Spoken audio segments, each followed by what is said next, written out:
Hey, bro. Hey man, how you doing? Good, man. How are you? Good, good. Hey Ben, it's Oh, yeah. Dying. The heat's been fucking killing me, bro. fucking bad, eh? It's disgusting. Like, no matter my house, I'm in the garage and like I've got like this little portable fan. Can you hear it? No, I can't actually no. I have this portable fan on my feet and I have like the windows up, but the windows are just blowing like hot air. So, like, no matter what, I'm like trapped. It's fucked. It's so bad, eh? We have a little aircon, but fuck, like it doesn't go in the room. So like, and Oh, I'm trying to sleep like fucking so bad. yeah, no, that's the worst. I remember when I was living in Brisbane, it's the same type of thing. Where the aircon was, it was in the lounge room, and it didn't Hmm. reach the bedroom either. So like you would sleep, but there was a door, so you'd want to open the door to the balcony, but then you're letting all bugs in, and like Yeah, yeah, yeah. you're getting bit in them, and like fuck, how do I win? Oh, it's the worst. The fucking start of 2021 when I moved to the Gold Coast, I stayed in Broadbeach. I literally stayed for a couple of weeks and I Yeah. just left because I was in like it's similar to that, like just bricks.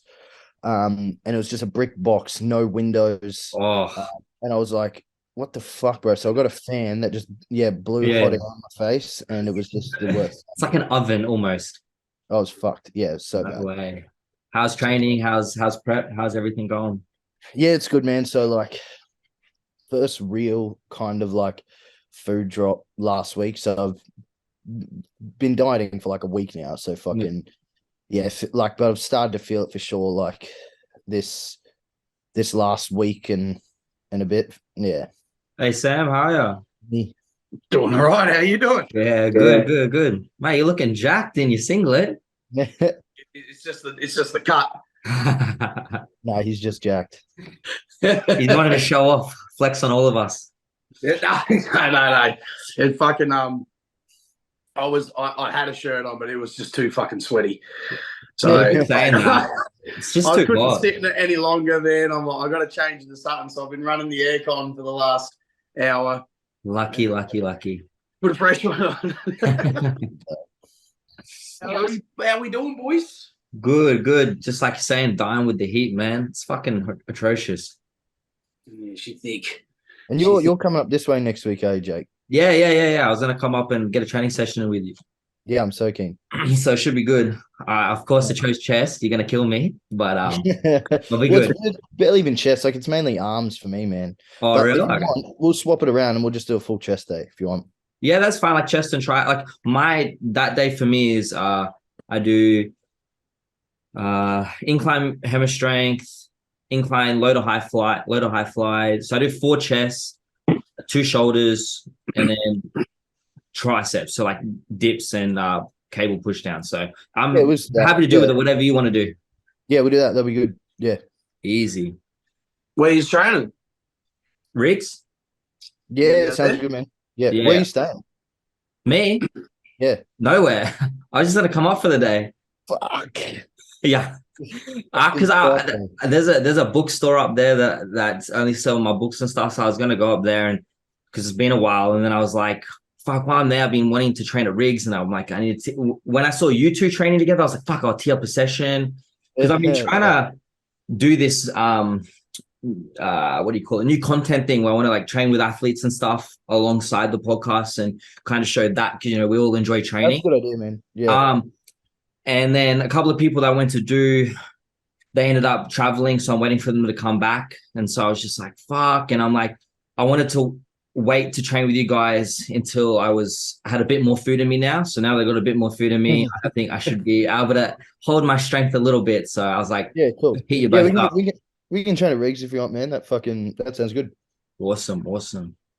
What I was gonna say, I fucking bro, I trained legs today and it's my first time doing I haven't done a high volume day in a long time. I've been doing on my high volume days on legs, I've been doing like let's say two leg movements that are kind of that 6 to 8, trying to progress every week, and then the other two are like full high volume. But this time I did all high volume, and bro, I'm fucked.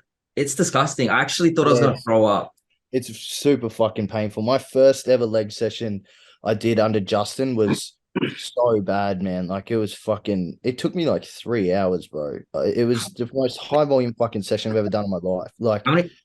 Bro, it was like 8 exercises. Hey, Yeah, it was like eight or nine exercises, and fucking everything was like everything was the heavy lifts were like 15 reps, and the other shit was like 30 on everything. It was wow. fucking. It was so much, man. Yeah, I did my first set. So I got doing 30 reps on leg extensions and leg press. They're like the last two exercises. And then I'm doing 20 on hack squat and split lunges. And Yeah, by the it's a time lot. I got to that leg press, yeah, I put one plate on as like just to feel the weight, get the deck. I'm like, oh Like, my oh yeah, this is God. max. I'm like, I can't even, I'm like, yo, this feels so fucking heavy. My You legs are start talking shaking. about you start talking about 30 reps and shit. Like you don't need fuck all weight, man. No. Especially if it's not the first exercise. Yeah. Yeah, yeah, Nasty. But it's yeah. good. I think it's I'm a real big fan of like low volume and heavy weight. I feel like even though it's meant to be harder, I find I can push through the session more than a high volume. So I thought, I should really try and change those high volume days to proper high volume to just kind of mix it up and get that mix of intensity. Yeah, if you're gonna do high volume, like fucking do high volume, right? Yeah. Yeah, yeah. It's like I think yeah, like it's completely different when most people haven't actually done high volume training before. Like you give someone like 12 to 15 reps on most of their stuff, and like, oh man, I'm fucked. But like, nah, you Yeah. actually do a real high volume session, like it's a whole nother world, especially on legs. And that's the thing. Like I just finished my previous block and I had been doing that was my high volume day, like 15 reps on everything. So just to make that switch of like an extra 5 reps on two exercises and an extra 15 again, like it's just like you're saying, I feel it so much more and it's like death, literally. So I'm not looking forward to the following week. Yeah, no, it's fucking rough. You're going to Ashmore tomorrow. Hey Sam, to see Wilkin. Yeah, Nice, nice. yeah. I was just hanging with him before, just chatting to him a little bit, but he did a seminar there today. And then Yeah, so I'm training with Cal. yeah, well, that was in the seminar. So he just sort of runs around. Everybody in the seminar just trains, and he just runs around spotting and picking on things, stuff Oh, like that. So yeah, that was. But I know that they went in the posing room and had a look as well. So it'd be yeah. interesting Yeah, to see how that went. But Logues, Dan, the guy who brought it, the promoter or whatever, yeah, They're the the five organizer. stars. I don't know him at all, but seems like a nice guy. I had a quick chat with him, but Logues, Brett, and that Dan guy trained together. So I was doing legs just alongside him and went over and had a quick chat with them and hung out and then fucking spotted them because they were all fucked on the leg press. So I was fucking screaming at them all and taking in turns of spotting them. And yeah, it was good. It was good.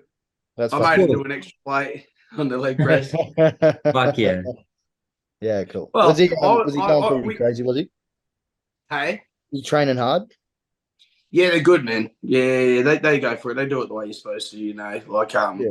just when you get into it, man, and you got the right crowd around you getting into you as well. There's that extra 2 reps and that, you know what I mean? And Yeah, you've got you've got 6 plates aside and a band on the leg press. So I don't know what that equals. So about 350, 400 kilos, an extra 2 or 3 reps. You've moved a ton. Yeah. yeah, yeah. You know, I mean, it's fucking valuable shit, So they got up to 5 plates with the band, and I like they all fucked each other with it. And I just went, I got up to 6 today. And then Logan goes, fuck you. And then Brett's like, should we do 6? And I'm like, Egg them on. so they went for it and just fucking fucked themselves up. So yeah, it was good. It was good. Were they doing a bit higher rep as well? No, like they were just doing the usual session that me and Logs do together. Right. Yeah, but it was because it's just different, Like they don't put the bands on and we do slow eccentrics and concentrics on the leg press, and then we go and put the band on the pendulum squat, and so it just the same. Which we hover a lot around that 12 to 15 range on the legs, if we can. Yeah. Yeah. It's interesting because the bands on those leg presses are fucking so much harder, man. Hey, The banding on the leg presses just makes it like the movement so much harder. it's Completely nuts. I mean, let's say you don't have the band on, you can do 10 plates aside. Yeah. You know, you put the band on, you can only do 6. It's like, but the band's not worth, 160 kilos worth, but just the it adds resistance. 160 kilos worth. It's fucking nasty. It's that constant tension too. You can't it's just the way it feels. Yeah. But I think it feels nicer. Like it's like loaded harder, and it's just, I don't know what it is about it, but it just feels so much nicer. Well, it's sort of the thing that always gets me confused about the reverse band. I mean, with the reverse band, it's taking the weight off of the bottom, in the stretch position. And then the weight progressively gets heavier as the band slackens off into the length. But the same happens in reverse. So we put the band on the other way, so it's pulling the weight down. When you're at the bottom in the hole, there's less weight because the band's not on. That's and right. then it gets heavier as it goes up. So they're both doing exactly the same thing. Heavier in the hole, the lighter in the hole, and heavier into the length. Yeah. So I get confused, man. The only real reason anyone, like I see anyone using a reverse band on anything, like I would do it too, as if like it was playing up with your knees. Yeah. Like I've reverse banded hacks at rigs. We have a reverse band that's just permanently on the hack because it's fucking real steep and it's harsh as on your knees. Yeah. So we have that there, but man, it takes fuck all. Like it takes the smallest amount. And honestly, unless you're doing that, or I'm tempted to try and reverse band the Smith just for like even incline pressing, just because to take my shoulders out on the hole there, like it's just been fucking playing around what feels good. Because and even in the like deep squatting, my knees have just been fucking killing me. So I've been tempted to try it, but that's the only real reason I'd see anyone reverse banding. Like if you're reverse banding just to fucking go heavier, like you're a fucking idiot. Well, I mean, that's the reason why I put on the bands the normal way, is to save my knee. Yeah. It's fucking, I get confused, man. I know that there'd be some biomechanics fucking whiz out there that could explain the difference, but that's interesting, because I always thought the same thing. Like you use a reverse band on the hack squat to help your knees, and I've never reverse banded the leg press. I've just always thought that it just doesn't matter what you're doing in the leg press. It's just that machine that you just normal band it. I didn't really. If the leg press is hurting your knees, then you got some knee problems. Oh no, I wouldn't. We don't reverse band the fucking leg press. It's normal. Yeah, that's right. Yeah, I've never used a reverse band on anything. I wouldn't. I've put the normal band on the hack squat. That was fucking silly. Yeah, I've done that with Sam as well. That fucking sucks, bro. Yeah, you got like 2 plates aside on, and you're just screaming the gym. He used to do it with me on the He used to do it with me on the plate loaded V squat. Oh yeah. And so like facing the machine, so you face fucking front ways, which is harder anyway, and then reverse band that. And same thing. You got 2 plates on, and you're like fucking screaming. That's so good. Bands are fucked. I remember the other 2 weeks ago when I was just getting ready to try and transition to hack squats, feeling movement again, and there was a chick on it, and she had a reverse band on it, and she had the thinnest bands, and there was 4 plates, and she's going, and she's like 2 reps, and then stops for a bit, and then goes again, does 2, and she ended up pushing out like 6. And I'm like, oh, she took them off, and it's the hack squat at Tweed. Like, it's real weird. Like, the way you have to get the band on, it's not like Ashmore and that. So it's on real tight. I was like, fuck it, just leave it on. So I jumped in, and she must have worn the band really loose, because by the time I got on it, I did like the 3rd rep or 4th rep in the hole. And as I'm coming up and then back down for that like last rep, it just snapped on me. Oh shit. And I just like slid, like, because I was about halfway doing like slow negatives, and it just snapped, and I just completely slid all the way down. I was like, fuck. Did anyone see? Did you get the fucking she was sitting next to me, next to the calf raise machine, and she was taking her things off, and all of a sudden she just hears a bang. She looks up, and she looks at me, and I just look at her. I'm like, did she see? Did she not? I get up, and I'm like unwrapping the band, and then she goes, did it snap? And I was like, yeah. And she goes, oh, luckily no one else is in here. Oh, fuck me. We all go through it. Do the Brett Wilkin thing. It's interesting. Like I thought you were going today. I misunderstood what you were saying. So you're going tomorrow. No, I was gonna hopefully join in with the leg session, but it would have been 4 of us. So yeah, I'm like, nah. It's just, I just said, look, fucking, don't worry about it. I'll just do legs and I'll just pop over and Yeah. introduce myself and say g'day and that. And so I did that. And yeah, it was right when Logs was finishing one of his top sets. So he walked off just fucking flogged. And he's like, you can count these ones. So I spotted Yeah. Dan and Brett. And then said, can't Logs go again? So put him in again. Those boys, they were going for it. Logan's not going to be able to walk tomorrow. Because he doesn't train calves.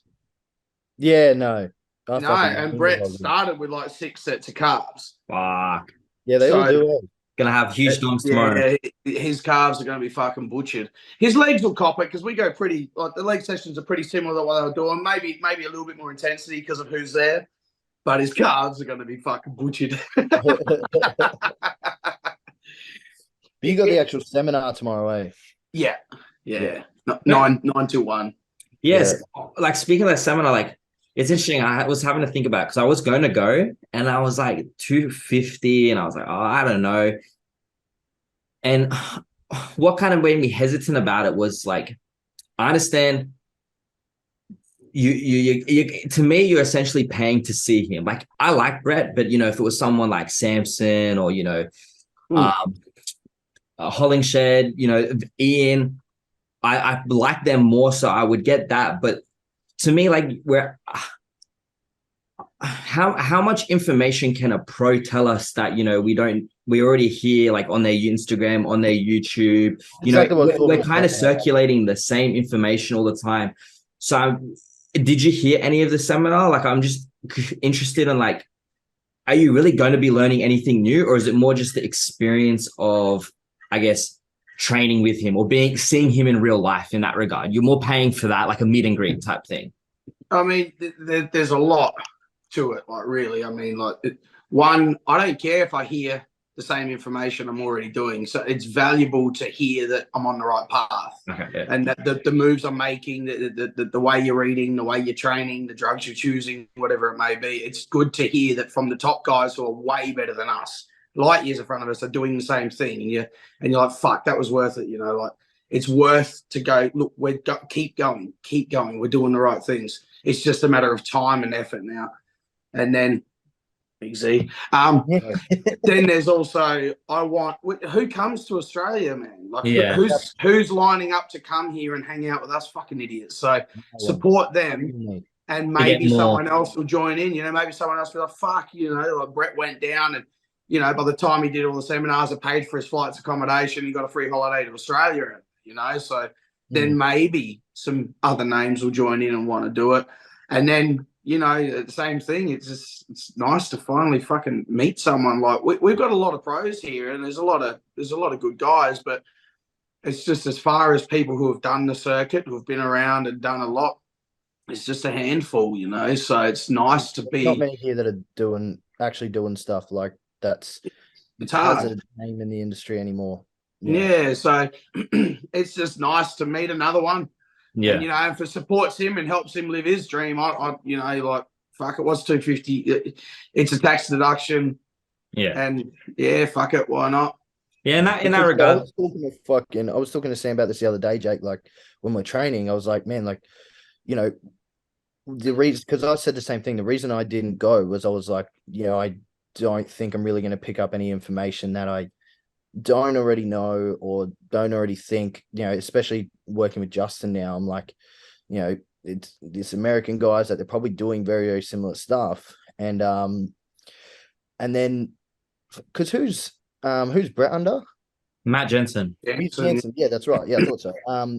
So I was like, look, they're going to be so similar anyway. But then, yeah, like Sam was saying, like it was good to cement that in your mind. That I kind of did that when I went from Sam to Justin. Like, Sam had some stuff in there that I was like, yeah, okay, I'll see if like this seems right. I was like, but you always have that like, oh, I wonder if there's anything else that these guys are doing or whatever. And that started with Justin, and it was just so like it's very similar, very fucking basic, bro. And then talking to Cal as well. Me and Cal are on like the same type of fucking food in the off season. Like it's the most basic shit. It's fucking meat, and more meat. And it's like, yeah, cool, right. Got it. Like this shit's basic as fuck. There's really nothing that you guys are doing that is special because Sam's always been super basic. Like food's been basic, gear's been basic. Simplicity is key. That's always been his thing. And I was like, okay, I don't know if that's just what he wants to advocate for, or if he just maybe he's so good personally that he just can be really simple and still make all these crazy results. I was like, but then, even moving over, being with Justin, it's like, yeah, that's literally just what it is for everyone. All these guys, they're all just doing the most basic shit. There's no fucking crazy shit happening. And look, It's I just mean, time. go to a boxer and tell him to stop practicing the jab. I learned it on day one. I don't give a fuck if you learn it on day one. It's the most important fucking tool in the sport. So I don't care how many times you have to hear the same shit about bodybuilding, and everybody keeps looking for magic tricks and magic ways to move and magic drugs. That's right. It's like, do you know what? The magic thing for this sport is who can be the boringest for longest. Yeah. It's kind of like that quote of like, win. Yeah, who can be the most consistent with the basic shit? Yeah, exactly, man. And so if we have to pay to keep hearing the same shit from the Justins and the Matt Jansons and the Brett Wilkins and all that, then fuck it, it's valuable because we keep looking for magic fucking pills, you know. Yeah, especially in this day and age, like we hear something new every single day with social media. So just to get that confirmation, it's like that quote of like, I'm more afraid of the person who's done one kick 1,000 times than the person who's done 1,000 different kicks. Mm-hmm. Exactly. Yeah, that's very true. Yeah, that's very true. How are you, Luke? What you eating? Good. Not much. I've just got beef mince and veg at the moment. What meal's that? 2. Yeah, I'm a bit late because I woke up late today, but I just trained before. I just did legs, so I'm a little bit fried. What did you train today, Jaiden? I did chest and arms this morning. The only person who didn't train legs. Yeah, I did get up early, man. Make sure I get my food in. Justin's giving me like refeed today, so every Friday that's right. I have a refeed. And I didn't really like think it through when he said it because he was like, "Yeah, man, let's have another 500 grams of carbs on a refeed day and just make it up with rice, potatoes, oats, and even some bread." And I was like, basically just whatever you want, just get in 500 grams of carbs on top of your food, whatever. And I was like, oh yeah, cool, yeah, fucking whatever. And then I went to like write it up, and I was like, 500 grams. I was like, on top fucking lot. I was like, on top of what I'm already having, I was like, this is a fucking almost 900 grams of carbs today, bro. That's a normal day. Yeah, I was like, I gotta get my fucking. I was like, I gotta make sure I get this shit in. Yeah. So it's like, 500 is a good day. So you've added that on top. Yeah, that's nice. Yeah, that's right. So I was like, it's like damn near 6,000 calories for the day just on a fucking refeed. I think it was like 5,800 calories just for a fucking. It's a lot. Day. And I was like, that's good food. Right. So that's a handsome refeed, mate. Yeah, I'm doing that fucking every week. Yeah, do you think that he may make it more than just a weekly thing? Like it could be 2 days, 3 days in a row, or just depends how prep goes? I don't think so yet. Not that much food. I think it will easily stay weekly, but it's fucking worked. Like, because I haven't had any refeeds yet. We've just like, I've only been dieting for a couple of weeks, so he just dropped it hard for a couple of weeks, and now he's like, cool, let's throw on a refeed, and I'm fucking starving today eating that. Like, that's fucking made me so hungry. So, it's like definitely gonna work. Yeah. What about you, Sam? How's everything traveling with prep, and Logan's happy with everything so far? Fucking perfect. We did a check-in yesterday and the skin folds were 35.4. So another 3.2 down. Basically every single check-in has been 3.2 or 3.4 loss. It hasn't. You look fucking good, man. You look really fucking good. Thank you. Bro, it's so much better in person. Like, we're all looking at the videos and like, oh fuck yeah, Sammy looks real good. And then I posted him the other day and I was like, holy fuck. That was the first. I was messaging Jaiden like after you guys trained, and that was the first thing he says. Like, bro, Sam looks so much better in person. I was like, that's some people don't you find that like people have that like they're either better in photos or better in person. Yeah. Like you can't be fucking both. Yeah. And the classics for it is these fucking chunky bitches on Instagram, man. You look at their photos and fuck yeah, what are you up to? Let's roll. You meet them in person and fuck. It's still 180. It's like, what did I do? Teeth are fucking hanging out. Lied to. Smiles and shit. Nah, it's all messed up. But No, I'm. I've never been. Even you get your nice stage photos and you get everything. It never looks as good in fucking film, you know. I wonder why, like, what that particular thing is for, each individual.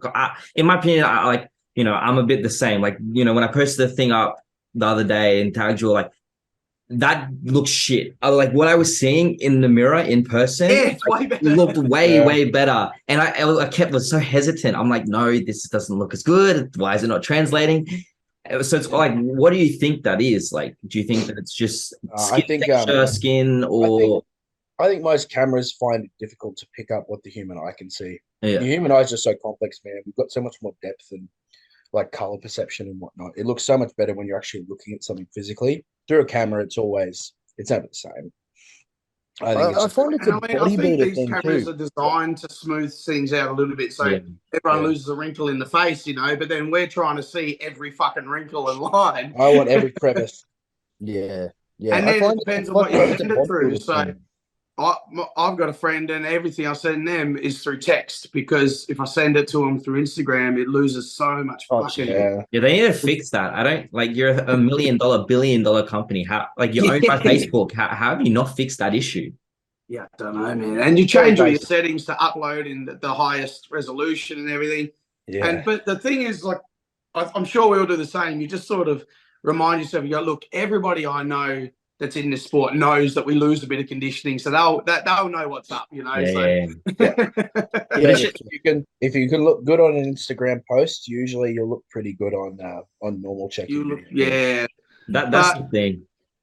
Outside of that, the check-in, was 35. So we're losing the same rate. Still 4 kilos heavier than last time we're at 35. Nice. And I don't know how far in front, but like 5-6 weeks. That's good. Definitely. So far in front. Yeah. Completely different prep this time. Completely different. So it'd be nice. I don't know. I was 89.7 still this morning. Fuck. Yeah, you're going to be at the top end of the weight category. That's mad. That's fucking heavy for you, man. That's fucking good. Yeah, so we might end up somewhere around the mid-80s. Yeah.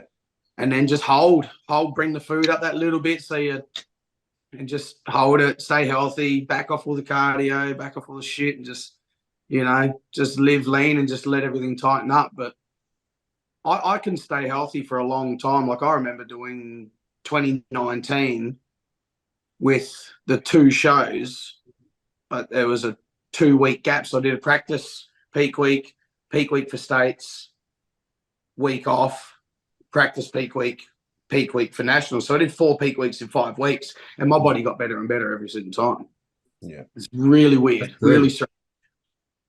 Yeah, when it's that close, that makes sense. It's a bit different when you're doing fucking, like, you're having 4 weeks in between each one, and then you're fucking running peak weeks from October through to like November or December. That's fucked when you do that. Yeah, and also diuretics and shit. I think that's a big issue. Trying to recover, bounce back, and then get ready again in 2 weeks' time or 3 weeks' time, but you fucking were literally bone dry. It must be like, I think that's one of the hardest things, I guess, as an amateur, and having to do those 2 shows like that, whether it's being 2 weeks or 1 week apart, like, having to go, okay, do I hit the mark at this show, and then at the state show, then, maybe miss the opportunity to hit the mark again at the national, or do I, not hit the mark at the state show and then hope that I can hit the mark? But sometimes if you don't hit the mark the first time, like, you end up fucking yourself over anyway.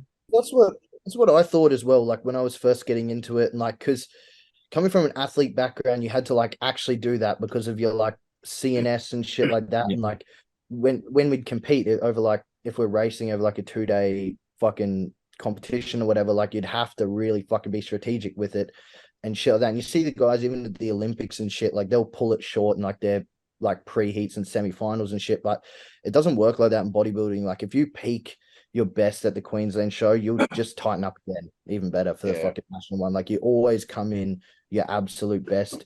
You also, no one's fucking good enough to not be their best and do well. Like, if any of us aren't our absolute best, we're gonna be embarrassed. Like, any one of us, we're not. With another.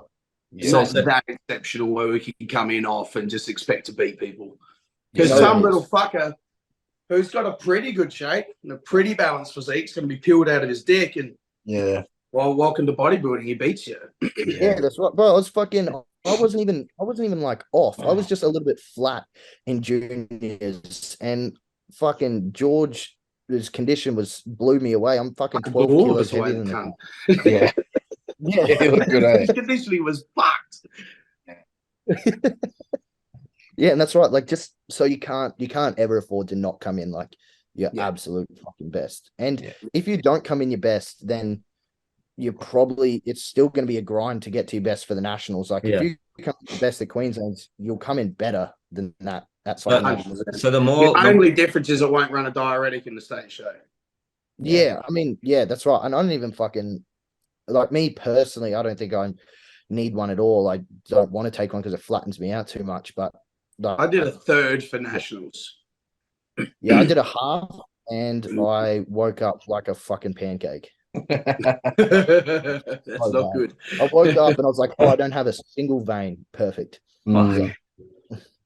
Well, I think the moral of the story is that anyone who says, "Oh, this state show was a warm up," I'm going to hit the mark. It's just Yeah, no, you you just No, didn't man. make it. You just didn't do it. You fucked They'll up. learn when they stand on stage in the third fucking call out. Yeah. Oh shit! Because like you say, we're all amateurs here. Even if you're the top end of your weight class, there's still people that are at the bottom end of the weight class. They might be shorter, so they look bigger. Yeah. And then all of a sudden, if they're on, they overrun you. So like, there's just none of us are that fucking good. no one. There's so Yeah. many people now. Even fucking man, like even look at fucking Halusi. Like last year, got second in the super heavyweights, and he's the grainiest, densest motherfucker up there by far. Well, that's just like Sam. I love it every time he does like his Q&As, and he goes, "I'm just so thankful I'm not competing now because I'd get shit on." He says that, but he probably wouldn't. He says that, but Yeah. he was fucking like 108 kilos on stage. Yeah, he's fucking big. Yeah. He was huge. He's just modest. He used to Humble say man. that. He used to say that to me and Jaiden all the time. He's like, I'm so glad I'm not competing with you guys. I'm like, shut the fuck up. And then he posts the photo, it'd be like me at 22, and he was like Yeah. so much bigger than us. You remember that photo? I think it's on his Instagram. He's like 22 or 23 He's in bald. juniors. Yeah. And he's hitting that doing the crab front- most muscular in this front photo, and he's just Yeah. bone dry and huge. He was I'm like, go huge, fuck man. yourself, He was. Sam. He would have destroyed us. Man. He won everything as a junior. Yeah. No, I hope he competes again. He's looking really, really good. Like, I'm glad.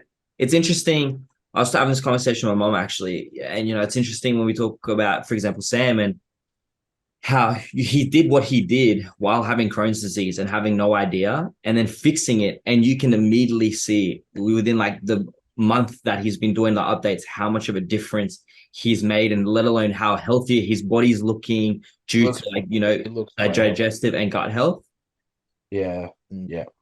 And like it makes me then think, when we talk about, I'm not trying to be racist, but when you look at black people and no, but seriously, when you look at black athletes and even Asian athletes or Middle Eastern athletes, like being white sucks. Like our genetics is shit. I reckon being white is a disposition.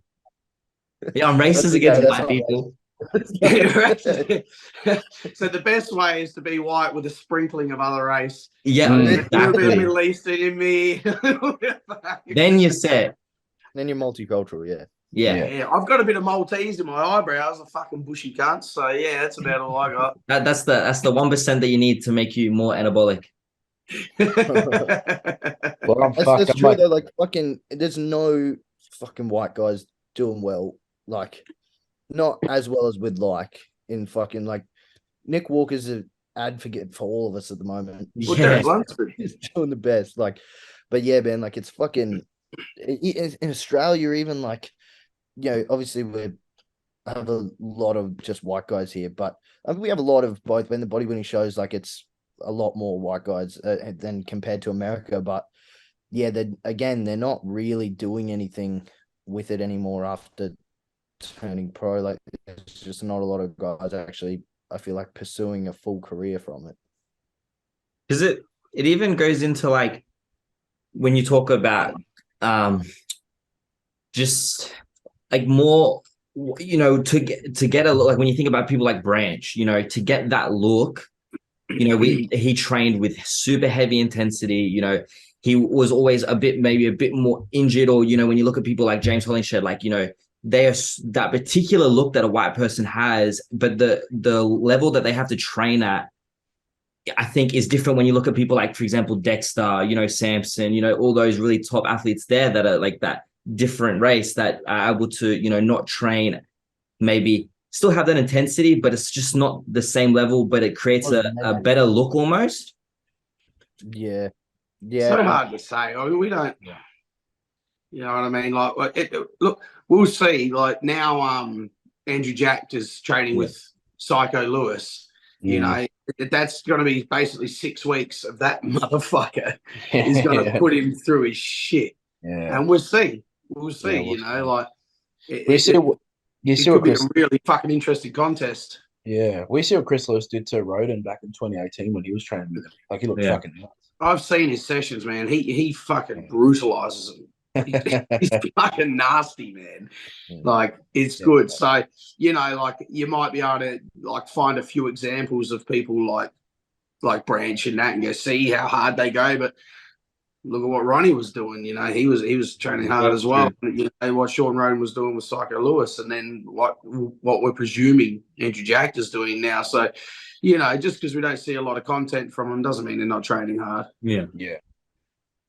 I also don't think Branch is like fucking. I don't think they trained like ideally at all. Like, no, I think they fucking like they're just fucking nutcases, which is like so important. And that's when like this whole fucking overcomplication of how to train comes in. Like, too many people worry about fucking should you do this and fucking this, that, whatever, and all this optimal bullshit. But it's like, if you actually did train like Branch, although it's not ideal, like you would get a lot more fucking results. Just go balls to the wall. Go to as close to failure as you can go, as many times as you can go there.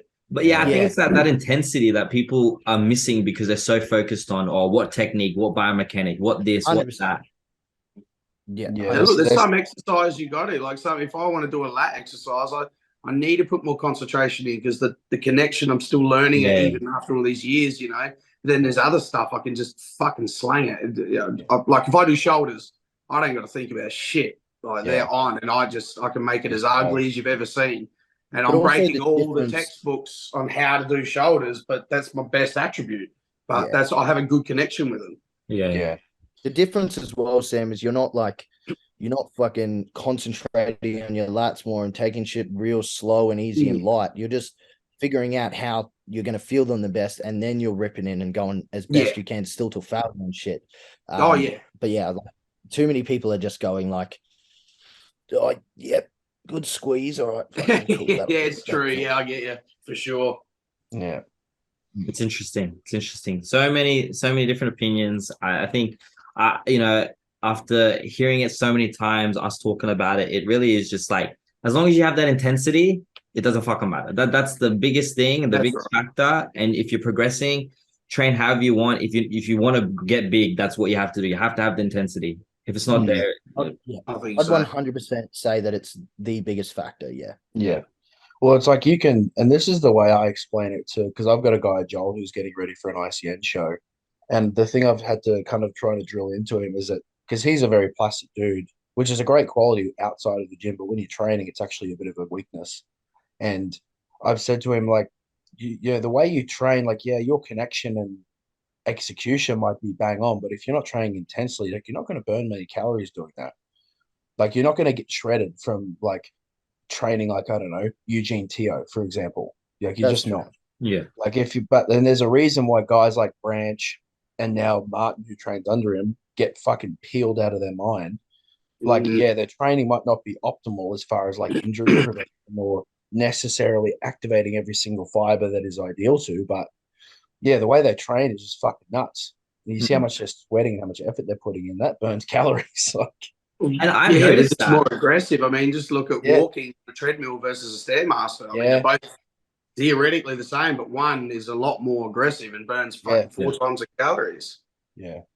I know. I definitely agree with that. I've noticed that no matter, I keep up with my food and I'm like not putting on weight. Like I'm literally going up and down between 77 and 78. It's getting really annoying. But as I've pulled back on like adding cardio in and worrying about hitting my steps just so I can get weight rolling a bit.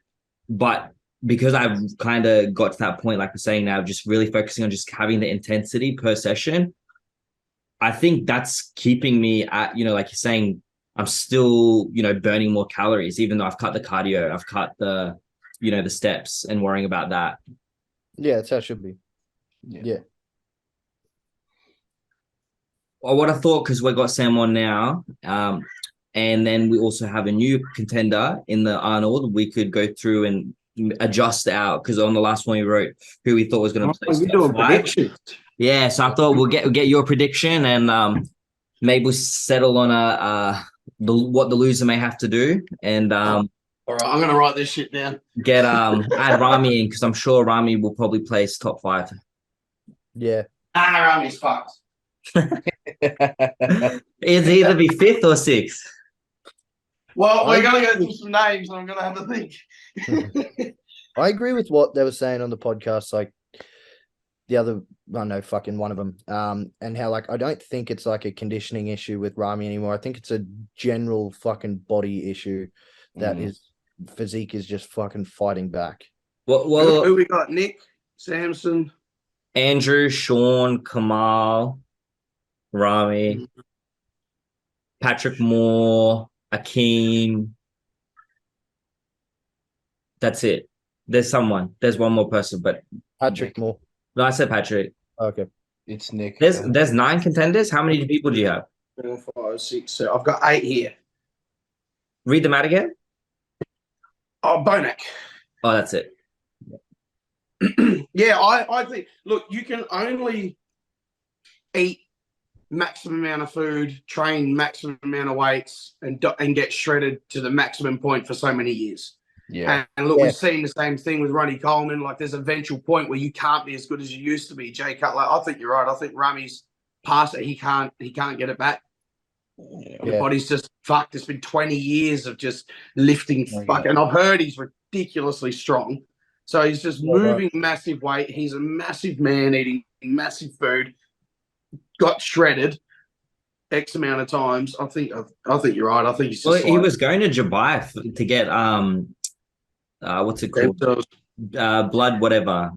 Stem cells, yeah. So that's to repair things. So more reason why I believe that is true too. It's more body's given up now.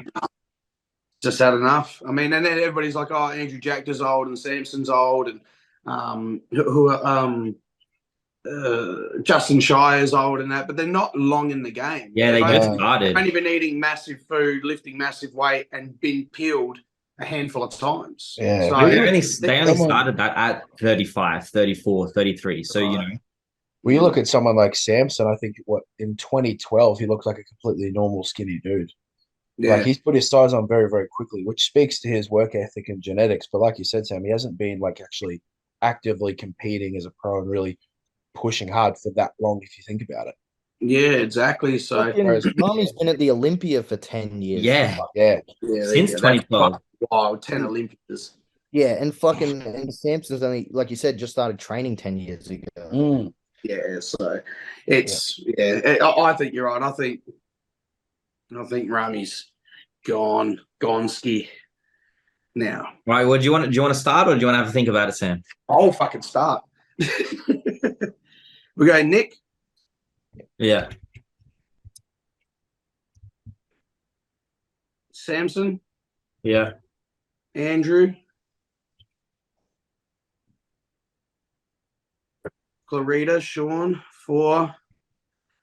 And then Rami. We going all the way? Nah, just top 5. Top 5, there you go. Rami will get 5th. All right, I'll take it back. All right. Luke, yours was Nick, Samson, Andrew, Sean, Kamal. Yeah, I'll still You- stick with that. You want to stay with that? Yeah. Jaden, yours was Nick, Samson, Sean, Andrew, Bonak. Um, um, yeah, I'll stick with that too. Actually, Have you guys seen Sean's latest update of his back? I Yeah. reckon Sean's going to place. I reckon Sean will place. I think it's between. I think Sean will beat Andrew. Yeah, it's close. I'm just going off of the new coach thing. I think Andrew was close.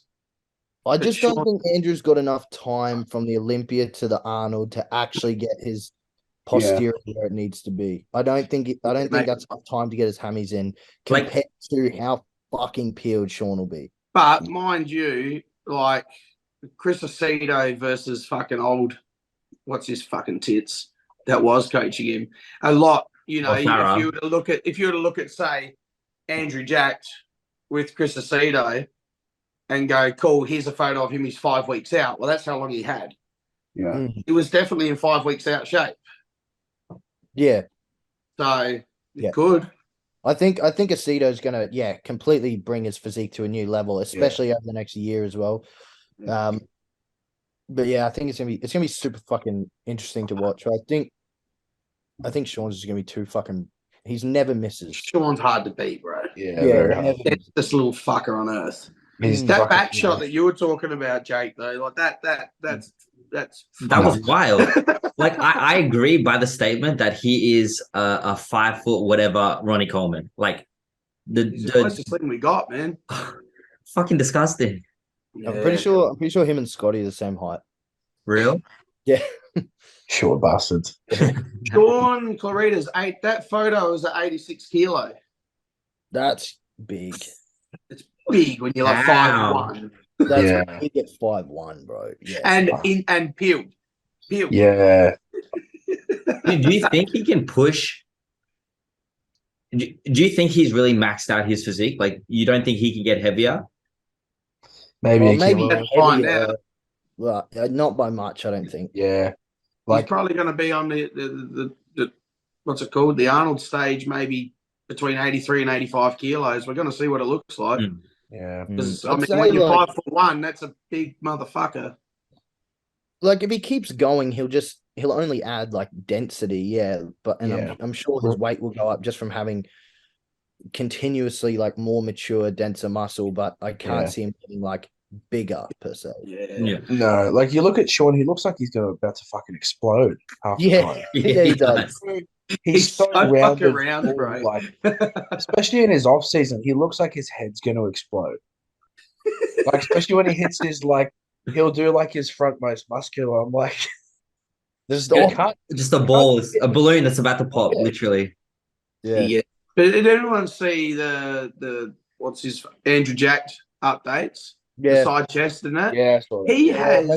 maybe not the side chest. Can you get this up? Yeah, he I'll has get it the up. biggest fucking tits on earth. Yeah, he would. They are fucking whoppers. And his Bro, They're arms are like very, this thick.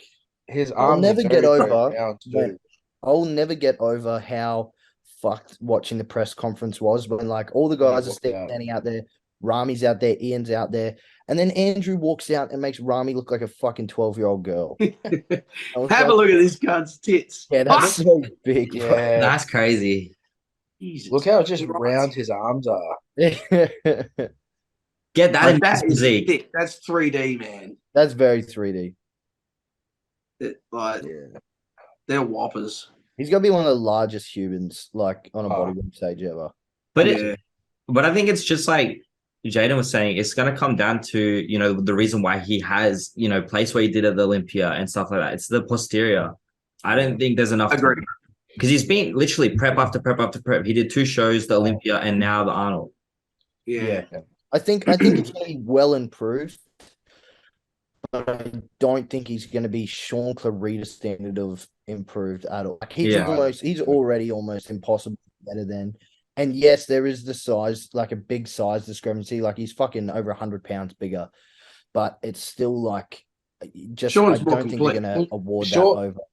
Well, Sean's done it before. You look more at that complete than Legion. having more- we Yeah, we Sean's done beat it before. Sergio in that. Yeah, and I can't remember who else. Regan. Yeah, Regan. Look, he murdered them. They weren't even close Yeah. to him. Yeah, well, they're He not fucking they're not annihilated. top bodybuilders though. Like No, Andrew would that's the also thing, yeah. murder them. But what's Andrew's Yeah. top 10 Olympian. Look, it's a fucking good. Look, Sean could be second.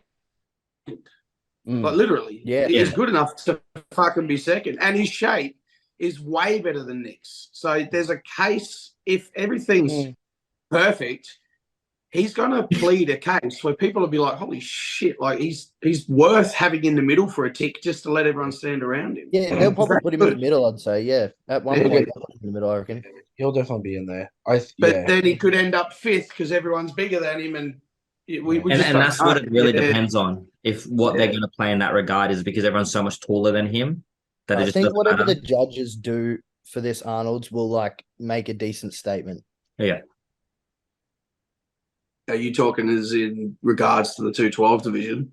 Yeah, in regards to 212 and in regards to size over completeness and detail, like Yeah. how much of a difference there is in weight of like points, like not that you fucking score them individually, but like yeah, just the difference in weight of like how important muscularity is versus conditioning detail being complete, etc. Like we'll see where they're leaning to a bit more, and like you know, if he did get fucking fifth and he was, because he's obviously so much better looking than fucking Rami.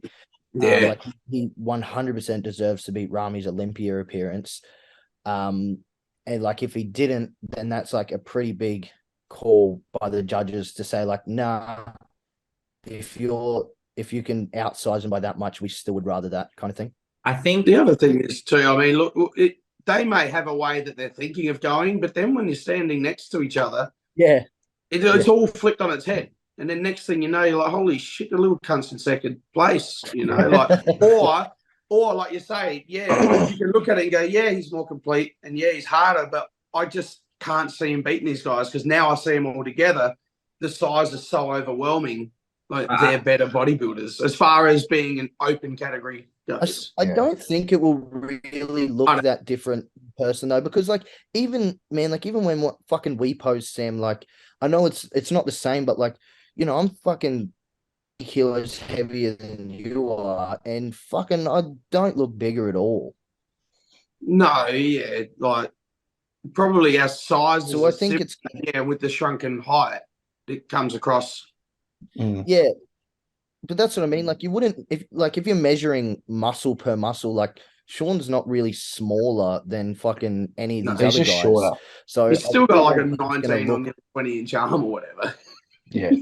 Yeah, that's right. Like even when I stand next to Scotty, bro, like I'm fucking 30 kilos heavier than Scotty, but I don't really look bigger because he's small and dense as well. Like it's very comparable still, I think. So I think that they're not gonna overpower him. I can't see them overpowering him. I think it's definitely going to show the confirmation of what happened at the Olympia. You know, with Derek and Hardy winning and Rami being pushed out, I think it's really going to go, this is what we're doing moving forward. I think this is really that transitioning this year will be that transition of, okay, we're done with size over everything now. We now really want to focus on the completeness. And look, he's the most complete. Yeah. Yeah. He is like his closest competitor for being complete, Samson. And Samson, if you're going to pick on something, his back needs to come up to match everything else. Yeah. But Sean, the only thing is all right, they're picking on his chest width, but his chest is maxed out. That's his structure. That's how wide his chest is. You know, so as far as he's not missing a body part. No. Do you reckon? So I'm going to change mine to Samson, Nick, Sean, Andrew. Do you reckon that Kamal could beat Rami?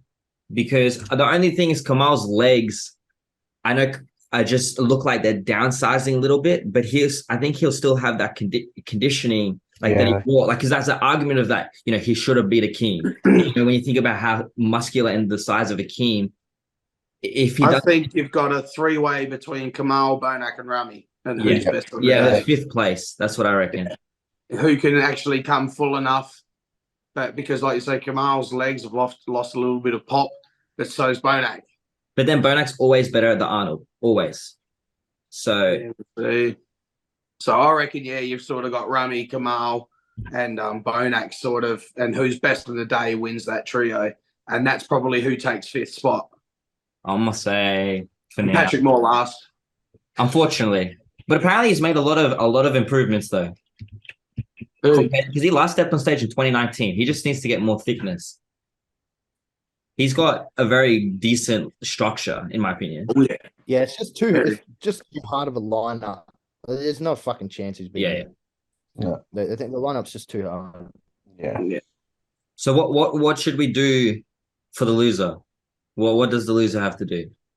Something that doesn't have to be anything crazy. Shave the head. Oh.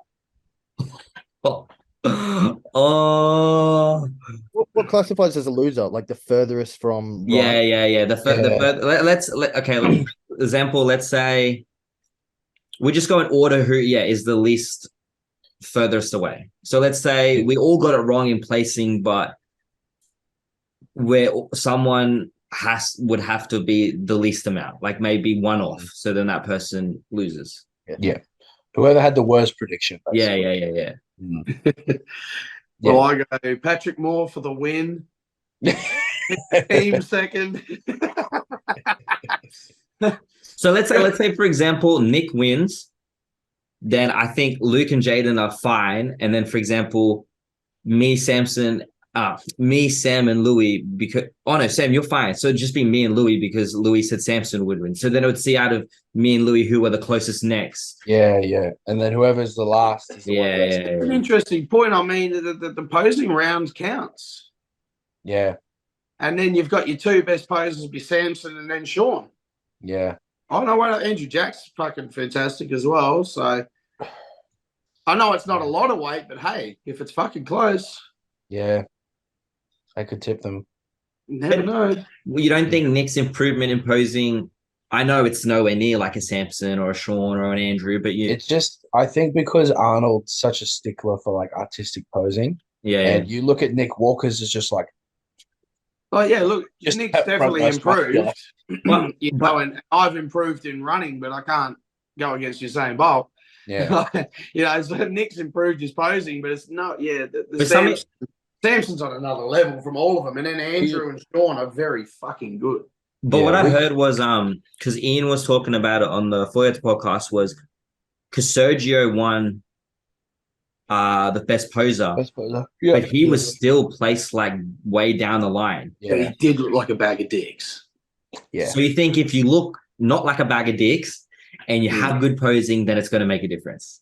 I would just say if it's dead even between us, that's your clincher. Yeah, that's true. That's true. So Nick and Sean, they could just be looking at it going, they're the two leanest, they're the two most dense, they're the two most complete. And Sean's a fantastic poser in between transition, whether it just be the mandatories. All his transitions are on everything, and then his posing routines he gives a big fuck about. Hey, you never know if it's worth 1%. That's very true. I have a feeling Samson will win best poser. Yeah, because I know the style of posing that Arnold likes, and it's very in accordance with how Samson's been posing recently. Agree. He's a lot of really cool shots, and he's very artistic. So I don't see anyone else taking that off him. So shall we make it shave your heads? I was thinking some fucked up drink, like you've already done that, Jake. What drink? Your head's already shaved. Oh, but I go bald. I'd be criminal. I don't know. I think I'd look terrible. I look like Andrew Tate. No way. Would your hair like grow back, Jaiden, if you shaved yours? Or that's just what I was about to say. I'm afraid it wouldn't. Yeah, I'm scared it wouldn't come back. That'd be the worst worry. And then be lost for good. That bet lasted the rest of your life. You'd have to keep it. Just take it to a salon. Can you make this into a wig just in case this doesn't work out? Shave it off and then Can you glue it back on? Yeah. Just get Charlotte to glue it back on. Yeah, Charlotte. What drink would you make? We can all think of one ingredient and just then we'll add that ingredient and that makes some concoction that you have to scull. Tuna's Or always drink. good. So like, I don't know, let's say Coke, mayonnaise, fucking I'd drink that. like Done. I'm happy every night. should we do that? Or should we just and we'll all pick one really fucked up ingredient? Yeah, feel like soy sauce or something. Yeah, and then we just gotta film it and put it on the story. I reckon Just that's the way. That's the podcast. easiest. That's the easiest, and also, one that we can all settle on. And no one's risking permanent baldness. That's right. We don't want to sabotage ourselves like that. We got to think though. Are we doing this like while prep's still going or after? No, after prep. After prep. Yeah. Nah, it's cheat meal. A cheat meal. You gotta put it in your macros and undereat the rest of the day. On the next refeed day. You've got to eat your day's calories at like 6 in the morning, and then you can't eat anything else. It's like your morning gut health drink. Oh. All right, that's it. That's what we should do. I'm looking at everyone happy. Yeah. Yeah. And so when is it? 4 weeks time? Yeah, I think it's 4.5 or 5 now. 5 from this weekend. Oh yeah, cool. I might get on another one of these before it's time, and hopefully Definitely. I think we'll try and do one a week before, and we'll re-go over the list, And we'll like lock in. lock in. Yeah. Yeah, cool. All right, perfect. Done and dusted. How many How's questions? you guys' questions go on your stories? Yeah, that's what I was just about to ask. Me and Luke both got 2. I got 2. Yeah, 2. I got 2. I got fuck all, and then I lost them. I've got one, but it's a photo on my phone, so I Yeah, have that's to fine. leave You can the just- chat. Oh, But there was one funny one. It's an easy answer, so I'll just let you guys think about it. yeah. It's a would you rather? Would you rather eat dick flavored banana or banana flavored dick? Yep. Have a think. This just made me think of another question, but Oh shit! Yeah, right. hold on, let me think. Dick flavored banana or banana flavored dick? Was that it? I'd I could rather. eat I'd probably banana rather in, have like, dick, I could eat a banana in a second. Gone. dick flavored banana Fucking- because Yeah. I hate banana, but there's no way I'm eating dick. Yeah, I agree. Yeah, well, it has to be. I mean, because dick Yeah. just tastes like skin. It's just like Yeah, having that's the dick. thing. It doesn't. It's not like dick has a unique taste. Yeah. And people, you're blindfolded. You're like, is that dick? Is that's definitely dick. I've had this since I was a kid.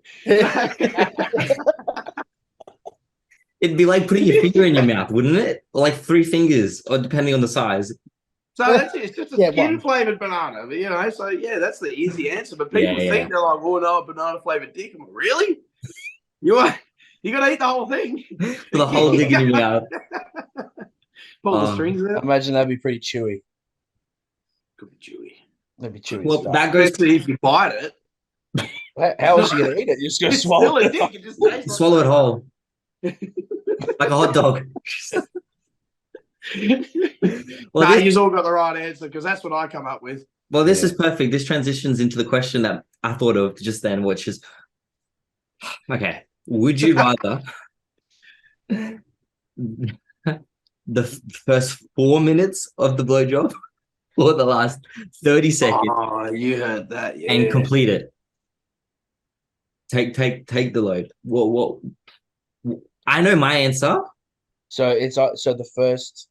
Sorry, go again. So would you rather? Okay, let's just say the blowjob takes 4 minutes and 30 seconds. Would you rather do the first 4 minutes or the 30 seconds and take the load? There's no way I'm taking the shot. Can't. Nah, the first 4 minutes. But doesn't the first 4 Oh, minutes that's seem fucked more up, gay? That seems more gay Yeah, to me. both. Yeah, Don't but I'm get not me wrong, copping a 4 load. minutes of dick in your mouth is not a great option. No, but Versus. neither's getting the load in your mouth. Because I thought, doesn't psychology say that if you tell yourself it's something, you're gonna believe it? So if you close your eyes I'll and you know. tell yourself it's something else, won't you be okay? Or you reckon that's still more gay? You Why reckon? don't you- Well, why don't whoever you finishes do it the and let us last know 40 if you're seconds right on me, after I'm this? blowing on their face. So Yeah. fucking, you want that? So it's the first 4 minutes for me. So the first 4 minutes is the answer. I just put my headphones in, put a podcast on, close my eyes, just tune out. Yeah. And just What are you put gonna your listen to? headphones Like, on, Cool. serious and straight shit, like how to start a fire and stuff. Like, Or you put on like the sleeping mask and the headphones, listen to rain music, and just try to zone out. Just block it you're out. going in glory hole mode. You're just gonna pretend you don't see shit. It's just dick in your mouth. I'm on a beat. Glory hole in it. Oh my god, that's criminal. Yeah, I'll go in the first 4 minutes. It's not going to be nice, and I'm not going to tell anyone about it. But yeah, I'll go the first 4 minutes. So that's the less gay one. All right. What if you found out though, like you were good at it? After 4 isn't minutes, there a you're like, fuck, pretty good at this. Wait, but isn't there? But there's a difference between being good at it, and enjoying it. I think at least you know you're talented with your mouth, so maybe you could transition those skills. You can transition those skills to the make missions. money. You can. You put it on your bio. Yeah. You can suck dick. Best dick sucker. Didn't like it though. No homo. Sam 10. Fuck, that's funny. That's fucked up. The other one was a good question. It was like about Hang how on. you got started or what. Jaiden hasn't given his answer. What are you doing, Jaiden? Yeah, 4 minutes. Yeah. 4 minutes. 4 minutes. All right, we're all part of the 4 minute club now. That's our new thing. 4 minute club. That's Club. Look, like I said on my question time yesterday, like I'm so straight, I can do the fucking Stairmaster holding two dicks in my hand, charging them. It doesn't matter. It's like 4 minutes of sucking dick. I'll go straight. easy. Fucking, yeah, go straight into eating pussy. It doesn't matter. Because someone was like, "What the loophole would be if you're good at it, you can make the 4 minutes become 2 minutes." But then that defeats the purpose. Yeah. But then you've got have done it 30 seconds for fuck's sake.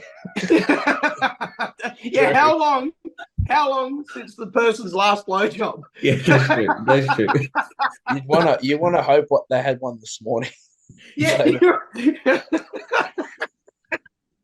Imagine that 40-year-old virgin. Oh my gosh. Fuck me, Oh. so. Like, fuck, that was supposed to be 4 minutes and 30 seconds. Yeah, what about if it's someone on prep with ED? Does that count as well?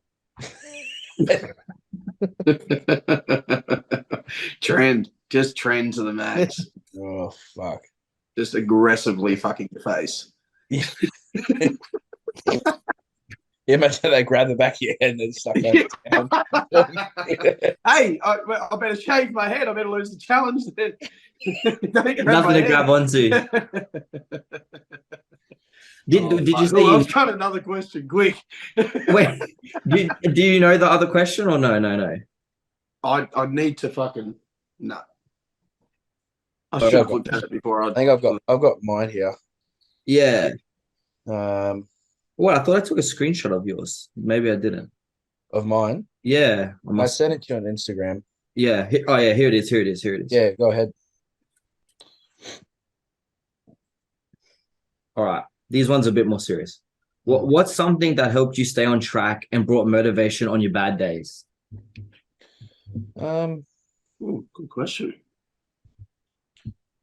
I don't know. I mean, motivation is very overrated. In my Yeah. opinion. It's because it's a feeling, and unfortunately, motivation doesn't last long. Because I mean, for me personally, if I went off how motivated I felt this prep, I would have stopped after the first time I got hungry. You know what I mean? Like, and I would have been like, I'm over it. So it's not about motivation. It's about staying committed to the goal and the plan. Discipline over motivation. That's what Yeah, absolutely. So yeah, motivation's overrated. But I mean, as far as like how to feel more motivated, I mean, like, you know, kind of, I mean, what me, Jaiden, Sam, and Louis have been doing around like posting and tagging each other and, you know, lifting each other up, so kind of encouraging each other, and, you know, because that motivates me whenever I see any of the boys post something. I'm like, fuck yeah, good. It's like that. It's like a type of accountability. You're like, oh shit, they're going good. Okay, I need to keep myself. Yeah, absolutely. And then motivate, like, I mean, just not just talking to anyone about what you're doing or what your goals are with bodybuilding and stuff, but talking to select people. So like, for instance, me and George, we're living with her parents, and her dad used to compete back in the 80s and like I think like early 90s. Let's see. So he's won a few like Australian titles and stuff. So yeah, like chatting to him's been really, really good. Like just before I got on here, I was chatting to him about like my leg session and stuff. So we go like he comes in the gym with me sometimes, and he'll put me through some stuff and helps me with my posing a little bit. So yeah, talking to someone like Phil like really elevates me and amps me up a bit, or like even talking to George, or yeah, like Jaiden, Sam, and Louis, and then other Sam Pierce, Yeah. like anyone who's in the sport or has been in the sport. And because I get no motivation talking or from people being like, oh man, you look great, but they've never competed or Mm. do anything, because it's like that does nothing for me. Yeah.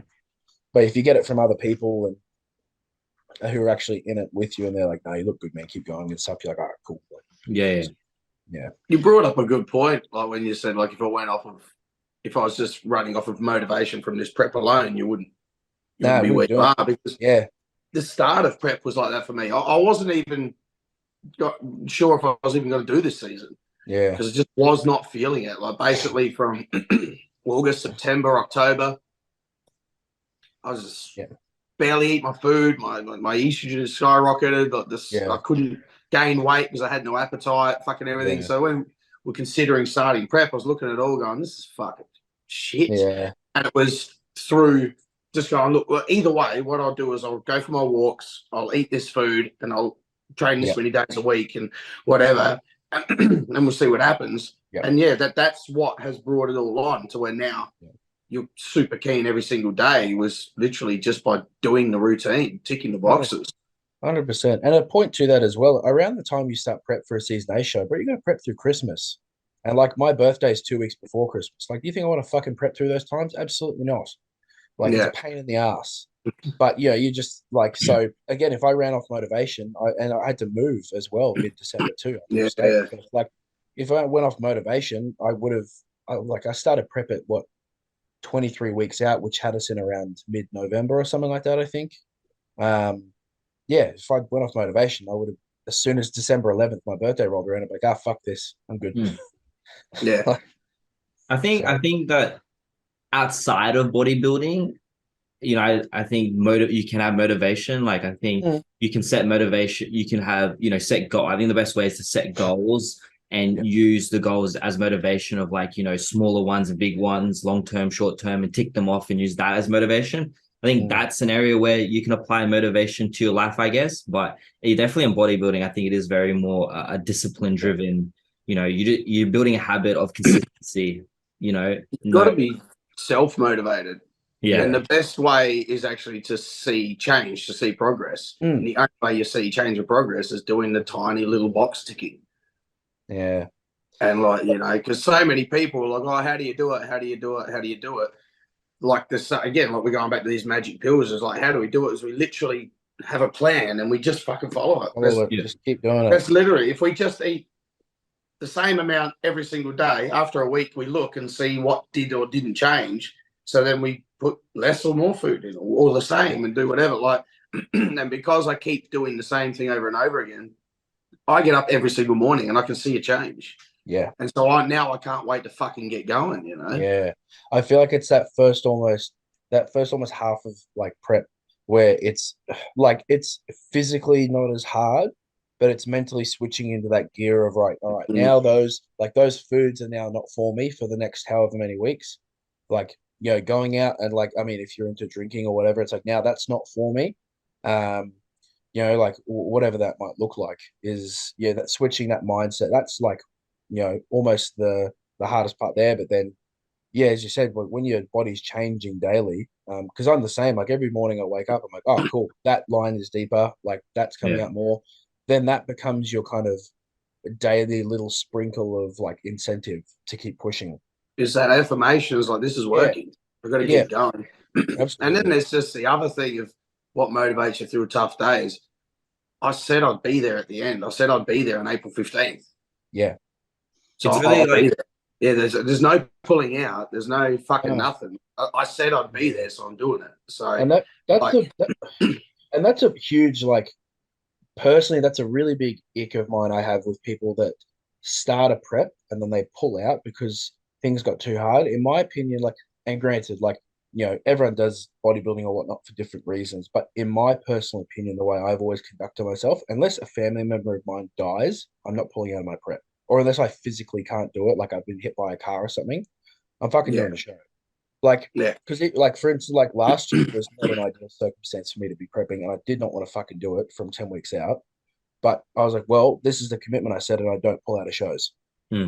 I just don't. So then you So you just think, say 2019, I was living in my fucking car for part of it. fuck, You yeah, know, I didn't have a fucking home, but I said just I'd do it. prep. I said Yeah. I'd do it. Yeah, Did and it. at the end of, and if you, and again, like the feeling that comes with like these circumstances of like, not wanting to do the show, or what I've learned is you break them down and you dive a bit deeper. So, like for instance, for you and living in your car, all right, well, I'm living in my car. Well, do I have a place to sleep? Well, yeah, technically yes. It's probably not very comfortable, but yeah, I've got a place to sleep. Okay, well, do I have access to food? Yeah, because I can go to the shops and I'm sure I can find a place to prepare it. I can heat it up and eat it at the gym. All right, well, do I have a place to train? Well, yeah, that doesn't require you to have a house. You break those things down like, well, no, I can still do the show if I really want to. Yeah, And then, it didn't change. I knew it was yeah, from the breakup. And I'm like, look, I just need to stay till I get a place. mm, Like, it's only got to be a handful of nights. yeah, This was a short term problem. Like, yeah, there was money in the bank, so I could buy food. I yeah, will get a place as soon as one's available. I've been in this industry a long time, so I got a lot of people that work in real estate and property. They were looking for places for me. So I'm yeah, like, this will be fixed in a week. I'll be in yeah, a place sorted. So yeah, just keep going. yeah, Just keep going. absolutely. And look, it wasn't your best look because things are off, but I said I'd be there. Yeah, And that's Well, more fulfilling at the end of the day, mm, driving through adversity and coming out of it and going, you know what, even with everything trying to stop me, I still did it. You're going to get yeah, be more happy and have more gratitude for the overall package or, the event or whatever it is, just for achieving something that you thought you wanted to yeah. quit at. And it yeah, builds exactly. it builds your exposure and tolerance to what's hard as well. Yeah. So like, because when you push through and like just force yourself to go through things like that and finish the job you've set, and no matter what that is, like that can translate outside of bodybuilding, but in this context, like you finish a prep or whatever that might be, by the end of it, then next time you go to do it, everything's easy. Like this prep for me has been such a fucking breeze, man. Even though I've like, I moved and stuff and I'm in an unfamiliar state, but what? Like this prep's been a fucking cakewalk, man. Like it's own like the last couple days since my food's been dropped and my cardio's been up. So that's like physically felt harder, but like mentally, I'm like, nah, this is fine. Because all I got to do is I got to tick the boxes. I've got to tick them well, and then that's it. Hmm. Yeah. What about you, And Jaiden? You agree? Um, yeah, I'm a bit of a fucking bad example when it comes to motivation stuff like that because I'm not like Jaden's a man, robot. I am. I can't tell you. Like, I'd love to sit here and say like, fucking, it's just discipline and fucking, but it's just I'm just too autistic to do anything else. Like, I can't like fucking physically do anything else. Like, I've done this shit since like I've been this regimented since I was 4 years old, and I seriously can't do anything else with my life. Like, I've just always picked something, trained every night of the week for it, and that's been my entire life since I was Yeah. really young kid. So I'm like, cool, I guess I'll do bodybuilding now. So I'll just make my whole life revolve around this. Like, I just Yeah. woke up one day and was like, I'll just do bodybuilding and do this every single day. And I lived from 18 years old like I was on prep back then because I didn't know what else to fucking do. I don't know how to do anything else that way. That's just the only way I know how to do shit. So Yeah. You've just always been an athlete. yeah, so that's like it's just ingrained in me. Um but honestly, yeah, like I agree 100% with everything these guys were saying. And like towards the end, especially on like committing to the shows, like you can't make a call early at all. Like, unless you shouldn't be calling off a show No. unless you're 3 weeks out. Like, and if something goes wrong at 10 weeks out, it doesn't matter. Yeah. Like almost everything. This was one of the best things I heard was almost every decision we make in life, like in this instance, obviously we're talking about bodybuilding, but in fucking everything, almost everything that happens is reversible. Like there's almost nothing that's not reversible. Like there's really almost nothing. And any fuck ups that happen 10 weeks out, fucking whatever, you can pretty much work around it and fucking do it. Like you can just make anything work. We've all gone through shit, and there's always going to be life issues that come up. Every single fucking prep, pretty Something much comes up something being every fucked. time. If you weren't in prep, the same things were happening anyway. Your car was going to blow up. Someone was going to break their house. And this is what I say every single time. Because I'm like, 6 months of your life. Okay, so this, I'm like, all right, so this shit happens, right? Are you still gonna eat and train, or are you gonna completely give up and lie in bed all day? And like, oh no, I'll still eat and train. It's like, right, so eat this food. Yeah. Right, so eat the way that you were already eating. It's just eating and fucking training still. You're just eating a little less. It's no different. And you're just doing some walking. It just feels like a lot because you get super focused and then you start timing all your fucking things and shit like that. But at the end of the day, like, you know, if you fuck up, it's not really a big deal. You can, like, when you are that consistent every day, like these guys are saying, you fucking notice daily changes, if not weekly. You fuck up, you can fuck up for like 2 weeks, and like next thing you know, like you get back on track. A week it's fixed. I've got a client who's actually stressing the fuck out because that, like, we're doing season B and it's around like, bro, it's like fucking 12 weeks out. He's going on a cruise for 4 days. I was like, shut up. I don't care. Like, You'll be fine. You're fine, dude. It's 12 weeks out and it's 4 fucking days. Like, but you also knew that at 30 weeks out that you were going. That's right. You should start prep early. Yeah. Don't pull a pin on something that may or may not happen months after a thing that you do. But I think it's like what you're saying, that we sometimes can hyper focus on our end goal. So, you know, we end up, you know, focusing so much on the finish line and wanting to be perfect all the way through that then we, you know, over worry, over stress, which ends up doing more harm anyway. About little things that, you know. You look at your physique and you go, oh, fuck, like this has happened. I don't look as good as I did last week. Oh, it's fucked. It's like, yeah, cool. I don't want you to look stage ready, because guess what? That means you're going to look shit on stage if you look stage ready now. Yeah.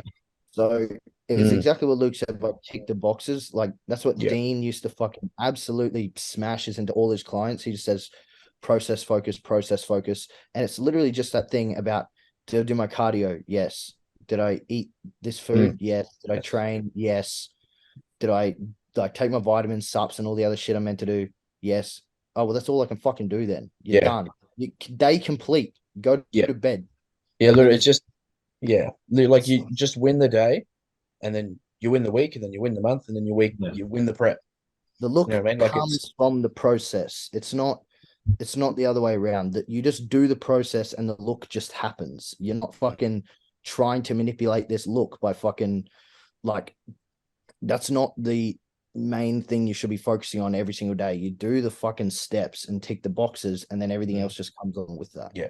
Well, that's the thing too. Like, again, it kind of goes back to what I was saying about, like, when you start feeling stressed or overwhelmed by things, you're normally looking at the big overall picture and, like, amount of work you got to do. Because, like, for instance, if I'm to picture right now how much cardio I have to do between now and April 15th, I want to fucking shoot myself. But all I've got to do today is an hour and a half. And then you think about, all right, well, if I split that up, that's 45 minutes twice a day. And it's really not that long. Yeah. Like I did an hour, and I had to do like an hour and 5 minutes straight at like 11 o'clock or something stupid last night.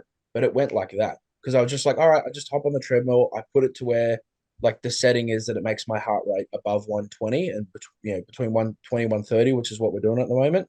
And all right, cool. I just fucking walk. I just go on my phone. I make sure I'm pacing hard, music in. I just zone out. So I was just messaging clients, getting back to Instagram shit. Like, I almost called you, Jaiden, actually, funnily enough. I was going to call you and be like, oh, you occupied me. Yeah. No, fucking, you know how fucking easy it is to sit at home, like, on your phone for an hour or watch TV for an hour? It's so fucking easy. Go watch Netflix on the fucking treadmill. I don't fucking care. Yeah. It's just walking. It's still only an hour. Like, you're going to do this for an hour. Just fucking do that for an hour. Like, it's literally so simple. Yeah. That's why I bought that dartboard last prep. Yeah. Because you lay on the couch and I'm like, fuck it, I'll just play darts. So, and you walk up, get it out. But, because I was only going to lay on the couch and find 30 minutes or an hour of a day, I was going to find that time to do nothing. That's right. You would do. I was literally going to find it. So you're like, fuck it. It's still the middle of the day, so I'll just fucking throw darts. It's very important. Very important to focus on the day, focus on ticking the boxes. Yeah, just break it down. Don't worry about the bigger things. Focus about the smaller things. Honestly, the bigger things happen. Just thinking about it that way has got me through so many preps where I'm like when it does get hard and like, especially my first one, it's like, oh, okay, cool. Was I going to fucking train and eat? Yes, I was. So I'll just train and eat this way. Which the training's pretty much the same anyway. It's like, cool, I'll just eat this way because guess what? That's what my meal plan says. That means if I don't eat this way, I'm going to be stressed trying to eat another way anyway. Yeah. So I guess I'll just eat this food and then prep just happens. It's that fucking simple. I think it just also shows the difference between someone who's an athlete and not an athlete. Like if you can't just simply go, okay, I just have to eat less or I just have to walk a little bit more, but this is really no different to, 6 months while I'm trying to gain muscle. Like, and you're not really an athlete because you're letting too many things that aren't really that don't really matter affect you. Yeah.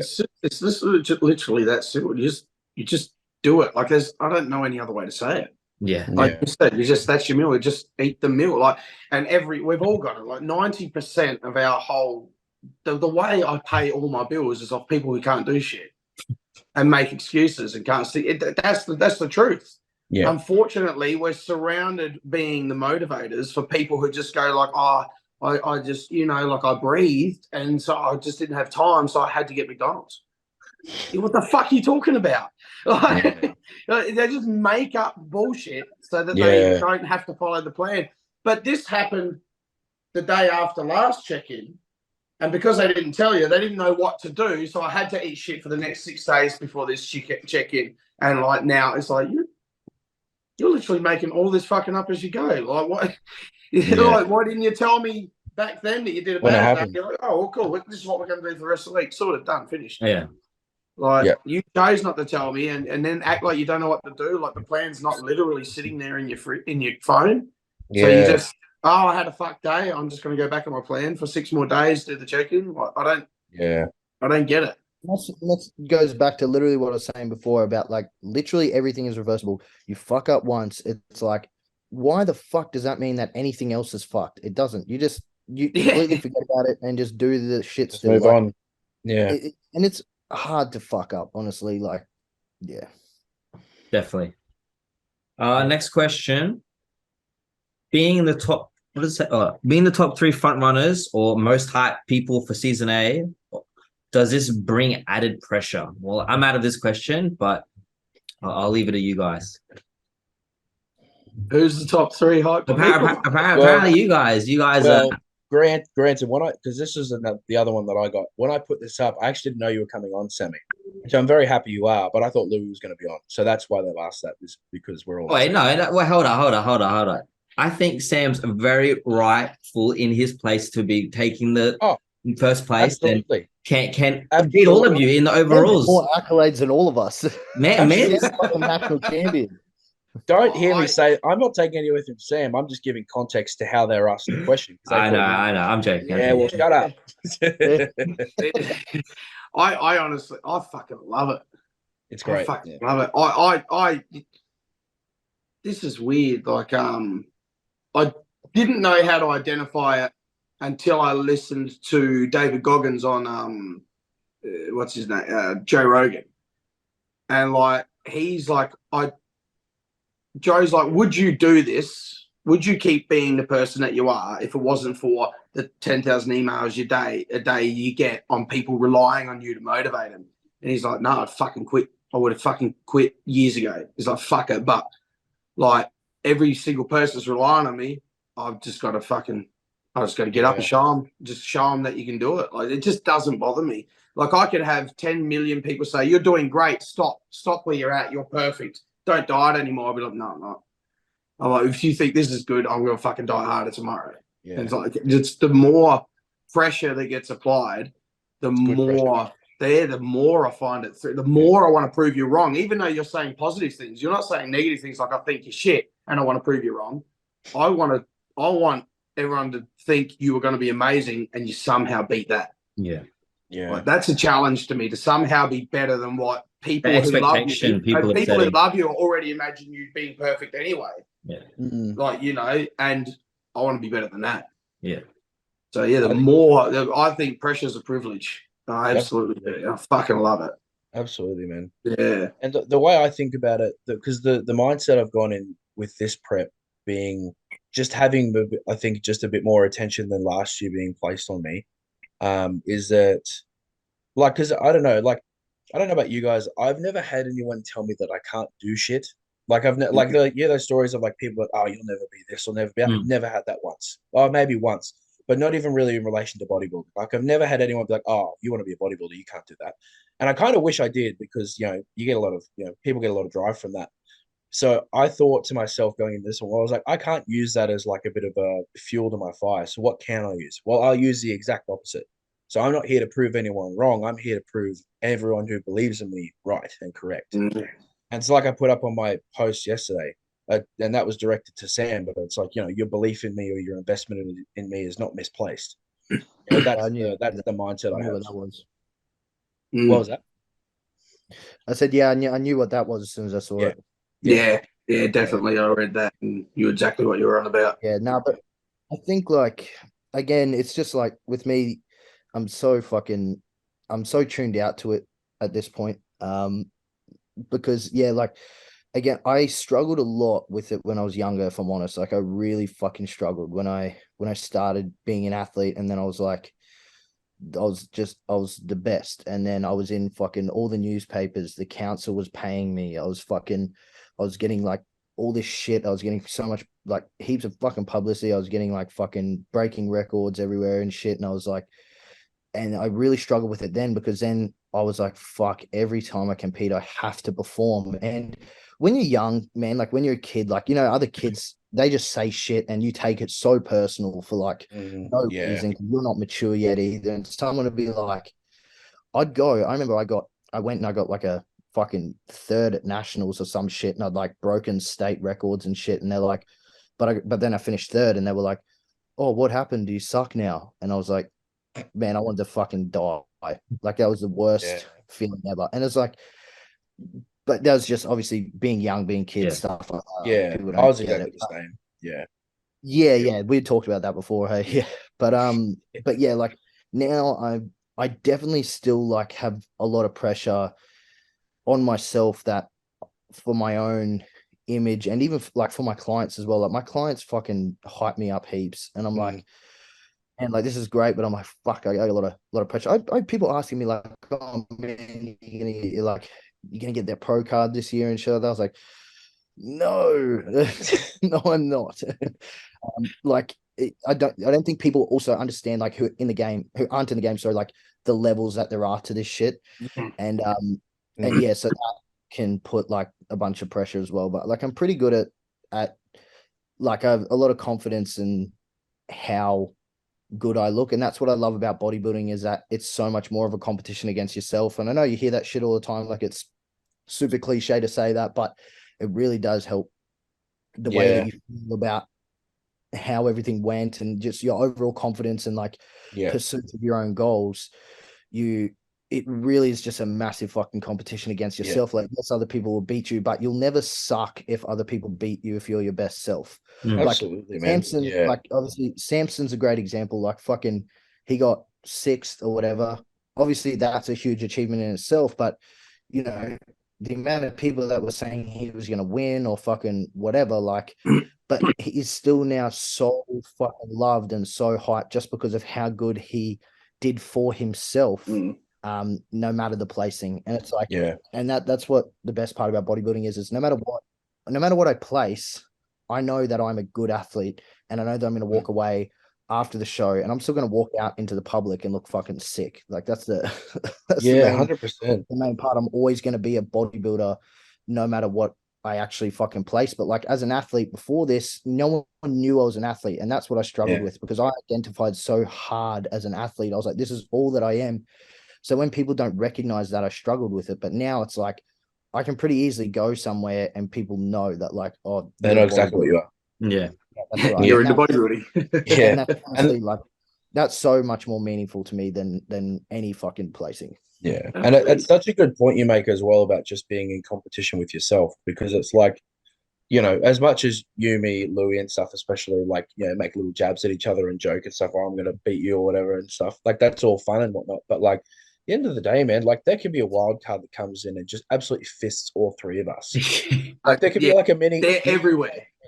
They're everywhere. Yeah. They're everywhere. Every gym's got one. They just haven't competed or don't compete, you know, like.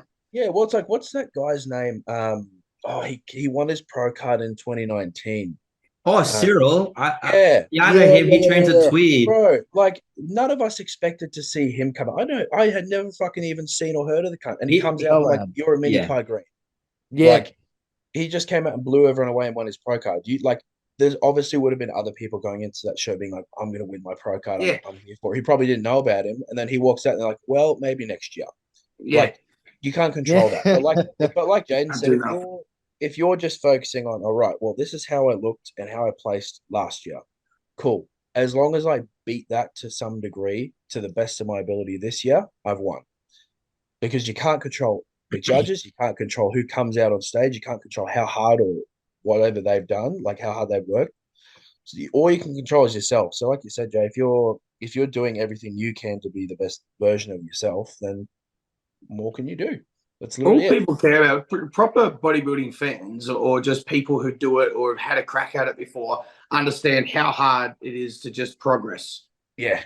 How hard it is just to have a little bit more muscle than last year and be as good or better conditioning than last year. That's a fucking win. So if you're the best you've ever been, and now at your current age, for the amount of years you've been currently training and everything, if that's as much as your body's capable of, that's as much muscle as you can have. So all you do is come in shape. If you're the best you can be and somebody beats you, who's a fuck?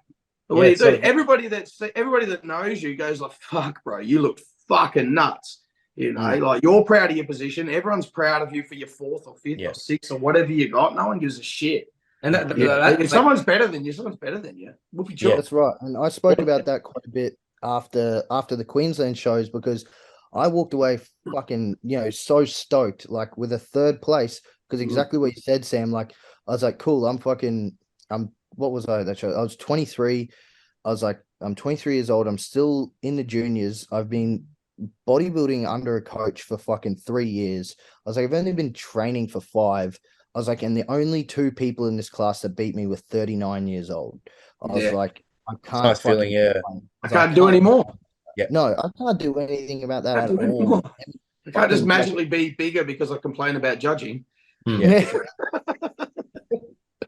Yeah, so like that, I think is like, exactly what you have all said. And yeah, for me, like the fact that I'm able to be an athlete 24/7 will be like the biggest, I guess that's almost like a motivator or like help with that self-identity thing a lot, and like that pressure. Like I don't feel as much pressure because I know myself, like I am a good athlete. I'm not this fraud, like trying to fucking put on this image that I'm this fucking good coach and this good bodybuilder, and now it's like come time and I've got to try and fucking get away with showing like pulling it off that I'm actually good or whatever, and fucking I'll get second in a fucking novice class, like in a fucking first timer classic, and then I'm like, oh, the judging, like, you know what I mean? I know I'm a good athlete, so that helps with the pressure a lot, because I'm like, no matter what happens, I know I'm going to be good. Yeah.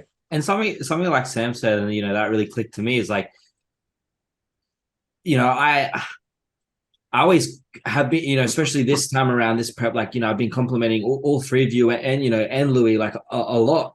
And it's because, at the same time, like, I don't want the compliments to come across as like, I'm just like, sucking your dicks, or, just kind of giving out compliments for the sake of it. But like, it's like what Sam said, like, I know how hard it is to put on muscle. Like, I know how hard it is to make good progress. And like the fact that each update you guys are doing, or every time you post, I can see like the improvements from Luke and from his last show, the improvements you've made, Sam, and this how your prep's completely different. Same with Louis, same with you. So it's just like I want to compliment you and be like, hey, like you should be proud. Like me going, yo, you're looking great. Like it's like you should be proud. I can see the progress. If you can't, like I can see the progress. I think that's like, I think still important to find that line, like what you're saying, where a lot of your clients are telling you, you look really good, or you're gonna win a pro card, and it's kind of like, whoa, back up a bit. But that's a funny one. Yeah. But I think you at the got the same pro time, card tied up this year, bro. You're like, I don't think so. They're like, why? You got to think positive. You're like, no, I've been around this sport a long time. Yeah, a bit different. There's positive thinking, and then there's kind of realistic thinking too. Yeah. Because I think someone put up a story of me being like newest IFBB pro. Yeah. I was like, I appreciate that so much, man, but not yet, maybe. Like just not yet. Yeah, No, it's not, and I think for all three of us, and especially Sam at the moment, it's not a case of if. I think it's just a case of when. That's what I think. I think it's just a when, but I think it's going to be maybe in 2 to 3 years. When you're so big, like it can't be argued anymore. Yeah. And like it's just like holy shit! You're 90 kilos on stage, peeled like fuck. We have no other option. You're the best at the moment. Yeah, but that's what I want it to be. Fuck up and give me my pro card. You can't do it. Yeah. I don't want it to be you could have won because no one turned up or everyone was off. Like, so could you win a pro card? Sure, but I don't think that everybody's going to be so off and no one good turns up that you're actually going to get it just yet. I think another couple of years. Yeah, absolutely. Yeah. I think at the same time with that is like when you let's say like I look like as a fan, as someone who watches the shows, and I look at you three, it's like what you're saying, like you all can be pros. You all put in the effort. It's about getting to that point. Like Sam is ahead of you because he's got more years on you all. But but both Jaiden and Luke, you're both on your way there. So, it's just that you can't help it that, if you all go to an overall, Sam's probably going to beat you. But it's only because he's been doing it a lot longer than you and has that muscle maturity. Yeah. 100%. Well, to be honest, but it doesn't mean that you guys can't get there either. Yeah. Well, there are some freaks who've been training 3 years and are bigger than everyone. Yeah. But that's not common. Yeah. That rule applies. Like the only reason that everything's denser and that is just done it longer. Yeah. That's it. There's no magic pill. Again, there's no magic pill. Just do it longer. And it would be weird, right? Like if like me and Jaiden were like, oh yeah, we're gonna come in and beat someone like Sam, but it's like that shouldn't be happening because he's been training as a bodybuilder for that much longer and competing longer and he's older. Like it just wouldn't make sense for us to do that way. Well, look, you will beat a lot of people who have done 6, 7, 8 seasons before. But they don't live the lifestyles user. Yeah. But then when you come against someone like Lewis who does live your lifestyles, and he's done it longer, okay, cool. Yeah. What do you want me to do? I'm going to fucking shake your hand, and this is what. Can we get a photo together? Yeah. And that was the thing too, because I was talking to Louis on FaceTime the other night, and we were chatting about kind of this exact thing, and he made the point. He's like, what's really cool, bro? Because he was talking about me, Jaiden, and Louis just being in the same class. He's like, he's like, what's really cool? He's like, no matter who wins out of us three, if it is us three, it doesn't fucking matter because we're all going to be super happy for each other anyway. Yeah. And I was like, fucking oath. Yeah. Watching Cam win when I got to stand on, I got the best seat in the house. Yeah, right next to him. It was the fucking best thing ever. I was fucking so happy for the cut. He looked unbelievable. Yeah.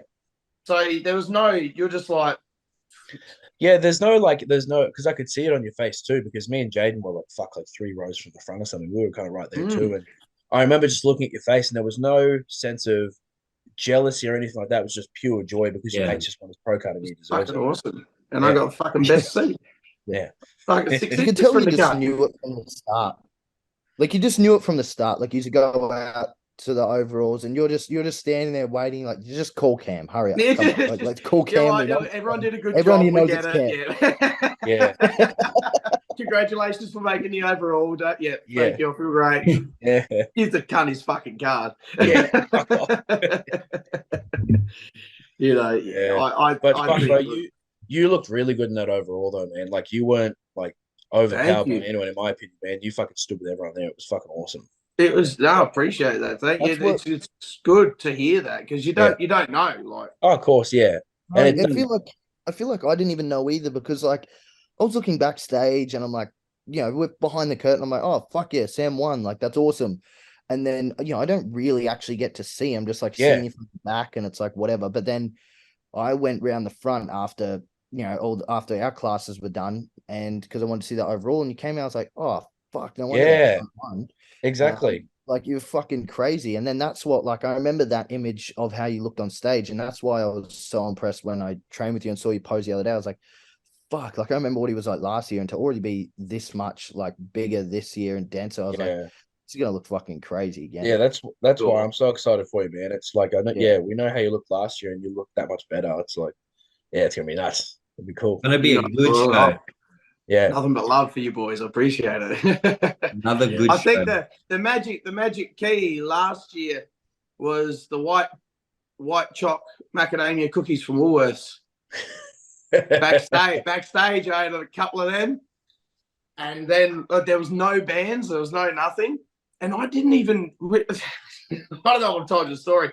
I didn't even realize I won the weight class, and I was like, oh yeah, how cool is that? Like fucking woo, under 90s champ. That's awesome. I went back and I was seeing Cam, and I'm like, when are you on, bro? And he's like, oh, in like I think it's a couple of hours. I said, sweet, just let me know when you want to pump up, whatever you need, man. Just sing out, we'll get you pumped up. He's like, all right. And he was looking at me a bit weird. I didn't really click, like, because he's probably thinking like, you're in too, you fucking dickhead. Like, so I was like, yeah, whatever you need. And then I walked off and I went out the front row, and like I'm like, oh sweet, I've got this couple of these cookies in my bag. So I ate like half a cookie, and I'm like, oh, that was delicious. So I'll go out and see Logan and Aaron. So I went out to the front row, sitting with Logan and Aaron. They're like, how you feeling? I said, yeah, it's good. It's fucking good. Fucking stoked. And they were really cool about it.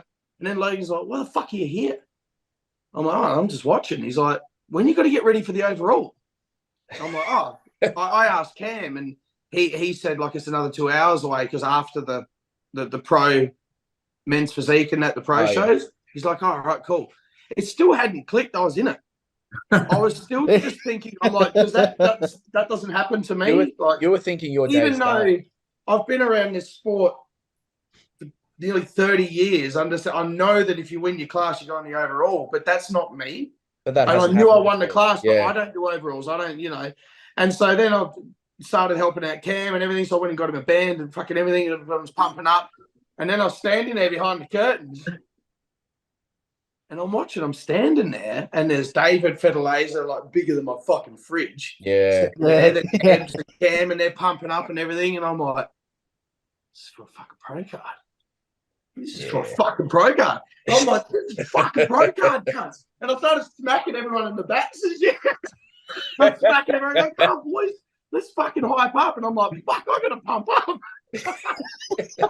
And I got told to be quiet. They're like, oh, who's screaming back there? It was me telling everyone we're going to this pro card. Smacking people. That's click. That's click. Fuck. Oh, it fucking hit me. So I just started just going most musculars and rear double biceps, and I hit about 60 each of them as hard as I fucking could. Yeah. And like pumped all this cookie into me, like because I had another cookie, and so I had about 1.5 of these cookie, and I just went most muscular rear double, most muscular rear double, and I was gassed. I couldn't fucking flex any harder, and then I walked out. So it was basically all I could do was just pose and let the cookies absorb. It was the fucking awesome. white chocolate macadamia. Oh, that's I don't know about you guys. That just made me really, really excited because that just brings me back to show day and it makes me feel really, really excited about it. I think it's the thing that like because it's shit like that. Once you get because you don't remember that or you don't even think about it when you're in the middle of prep, you kind of forget how it feels to be there on the day. Yeah. And then when you get there on the day, you're like, fuck, this is all worth it. Yeah, and you're backstage, everyone's pumping up, you're helping each other and that, and it's pretty cool, man. That's good when like very positive. When you all get along and you're all friends, it's just like that. We made it. We got it to the end of the race. We did it together. We're here. Let's celebrate. And that's the cool thing I found about the amateur, like Oz bodybuilding circuit at the moment is I don't know, like especially in bodybuilding, there's no one I don't like. Like I like everyone. Like, and everyone that we were Really, don't backstage think there's much beef out there. never, no. Yeah, like everyone that was backstage, like them we were hanging out with, like, they're all my mates, like through Instagram or through real life and stuff like you guys. It's like, it's just a fucking great time. So you're just hanging out with all your mates, you're super chill, everyone's doing the same thing. You're like, fuck, we just get to go have fun and just flex in our trunks. How good's this? And then we get to go eat a bunch of food after. Fuck yeah. This makes me more excited for when I finally step on stage. Yeah, it's Lots of fun things to look forward to. The photo you put up the other day is fucking really, that's quite impressive. Oh, thank you. Thank you. I don't think like that was good. Yeah. Thank you. It's You've finally got more like you're one of them. There's a PT that used to work at World Gym Ashmore, Josh, and with his shirt on looked like a pretty unassuming dude. But then he would train and have his singlet on, and it's a completely fucking different physique. Yeah. A shirt hitter. And so you put up that photo. I've not seen you without a shirt. So you actually got more going on than what you fucking make out to have. Yeah. Thank you. No, that means a lot. It means a lot. It feels like my physique, that's why I'm really interested also for, to hopefully get some posing with you, Jaiden, just because I haven't really had someone, I guess, look at how my physique looks now, especially after kind of getting some shape after recomping the way that I did in that. And I'm starting to fill out a bit better now in that. So I'm really interested also, to hear your feedback in person and what you think, Jaiden. But yeah, no, I really appreciate that, Sam. Thank you, man. Yeah, you're welcome. Yeah. Are you going to be at the shows, Jake? Yeah, 100%. 100%. Yeah, cool. Yeah, both. Yeah, cool. I'm not going to get sick for nationals. I'm going to be there this time. Yeah, cool. We'll have to get like a group photo. Oh, 100%. 100%. We'll get everyone together. All of us. All in our jobs. I'll get on stage and I'll give the medals to you guys. Yeah. Jake can be in the middle, and there'll just be a bunch of black naked dudes around it. Fuck yeah. Stocks on. Be like the cover photo of a Bukkake video or something. It'd be the male Playboy edition, bodybuilding Playboy edition.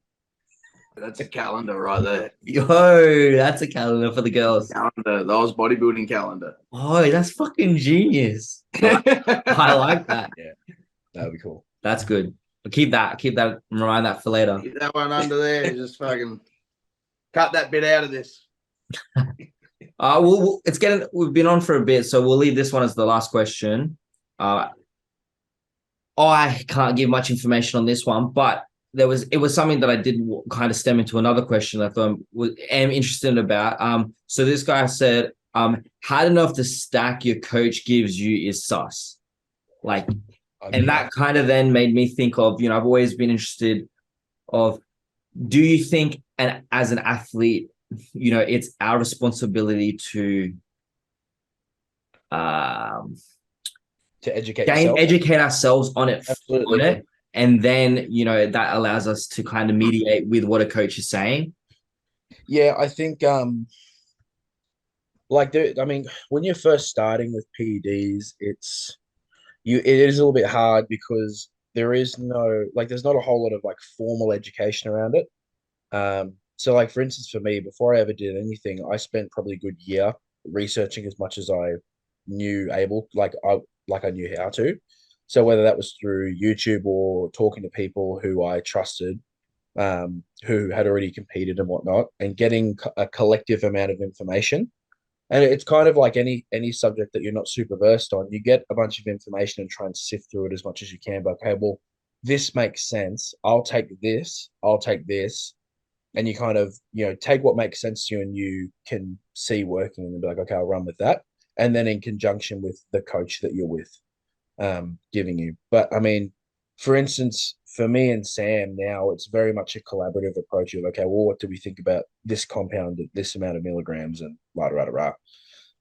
rather than when I first started with him, he was just very much like, that's what you're taking. And I was like, okay. So yeah, I think the further you get, the more, like the longer you've been doing it, the more competent you become at, having your own say in there. But I mean, it can go both ways. So you go. No, I agree 100%. Yeah. Like, because I've done both. I've ran my own protocols. Yeah. I've ran with coaches here in Australia. And then I picked a big name coach overseas. Yeah. And straight away, I just did as I was told, even though I got the protocol, which was like 600 tests, 500 Boldenone, 300 MPP. Yeah. I've never done numbers like that. Yeah. Immediately, Aromas and Nolvadex are built into the plan, you Yeah. know, and everything. And I'm like, oh, okay. And straight away, like within, I don't know, 3 to 4 days, gyno started blowing up. Oh, really? Yeah. Fuck. Yeah. And when I saw it on paper, I'm like, oh, this is a bit fucking hairy.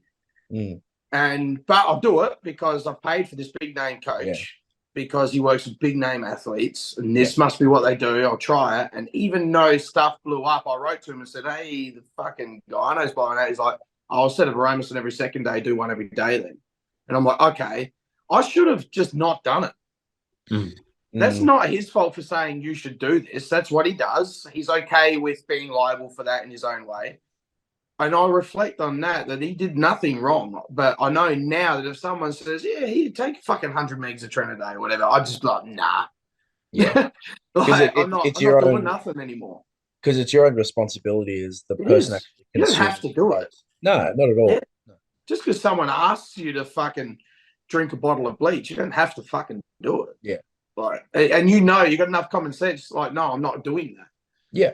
So it's like now I know with this game here, I am older. I don't need to be pushing those limits.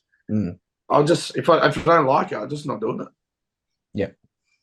Yeah, I think that like touching on what Luke said about like, you know, your research and stuff like that, you need to fucking know what shit not even oils, but like ancillaries, fucking anything. You need to know what they're doing, and especially leading up to a show, like the function that they have within your body, because if you understand their function, then you can make a call based on yourself if you think you should or not. And like there were times where fucking, you know, last prep Sam was like, all right, we're gonna do a diuretic Thursday and Friday before the show, and I was like, I'm not taking one Thursday.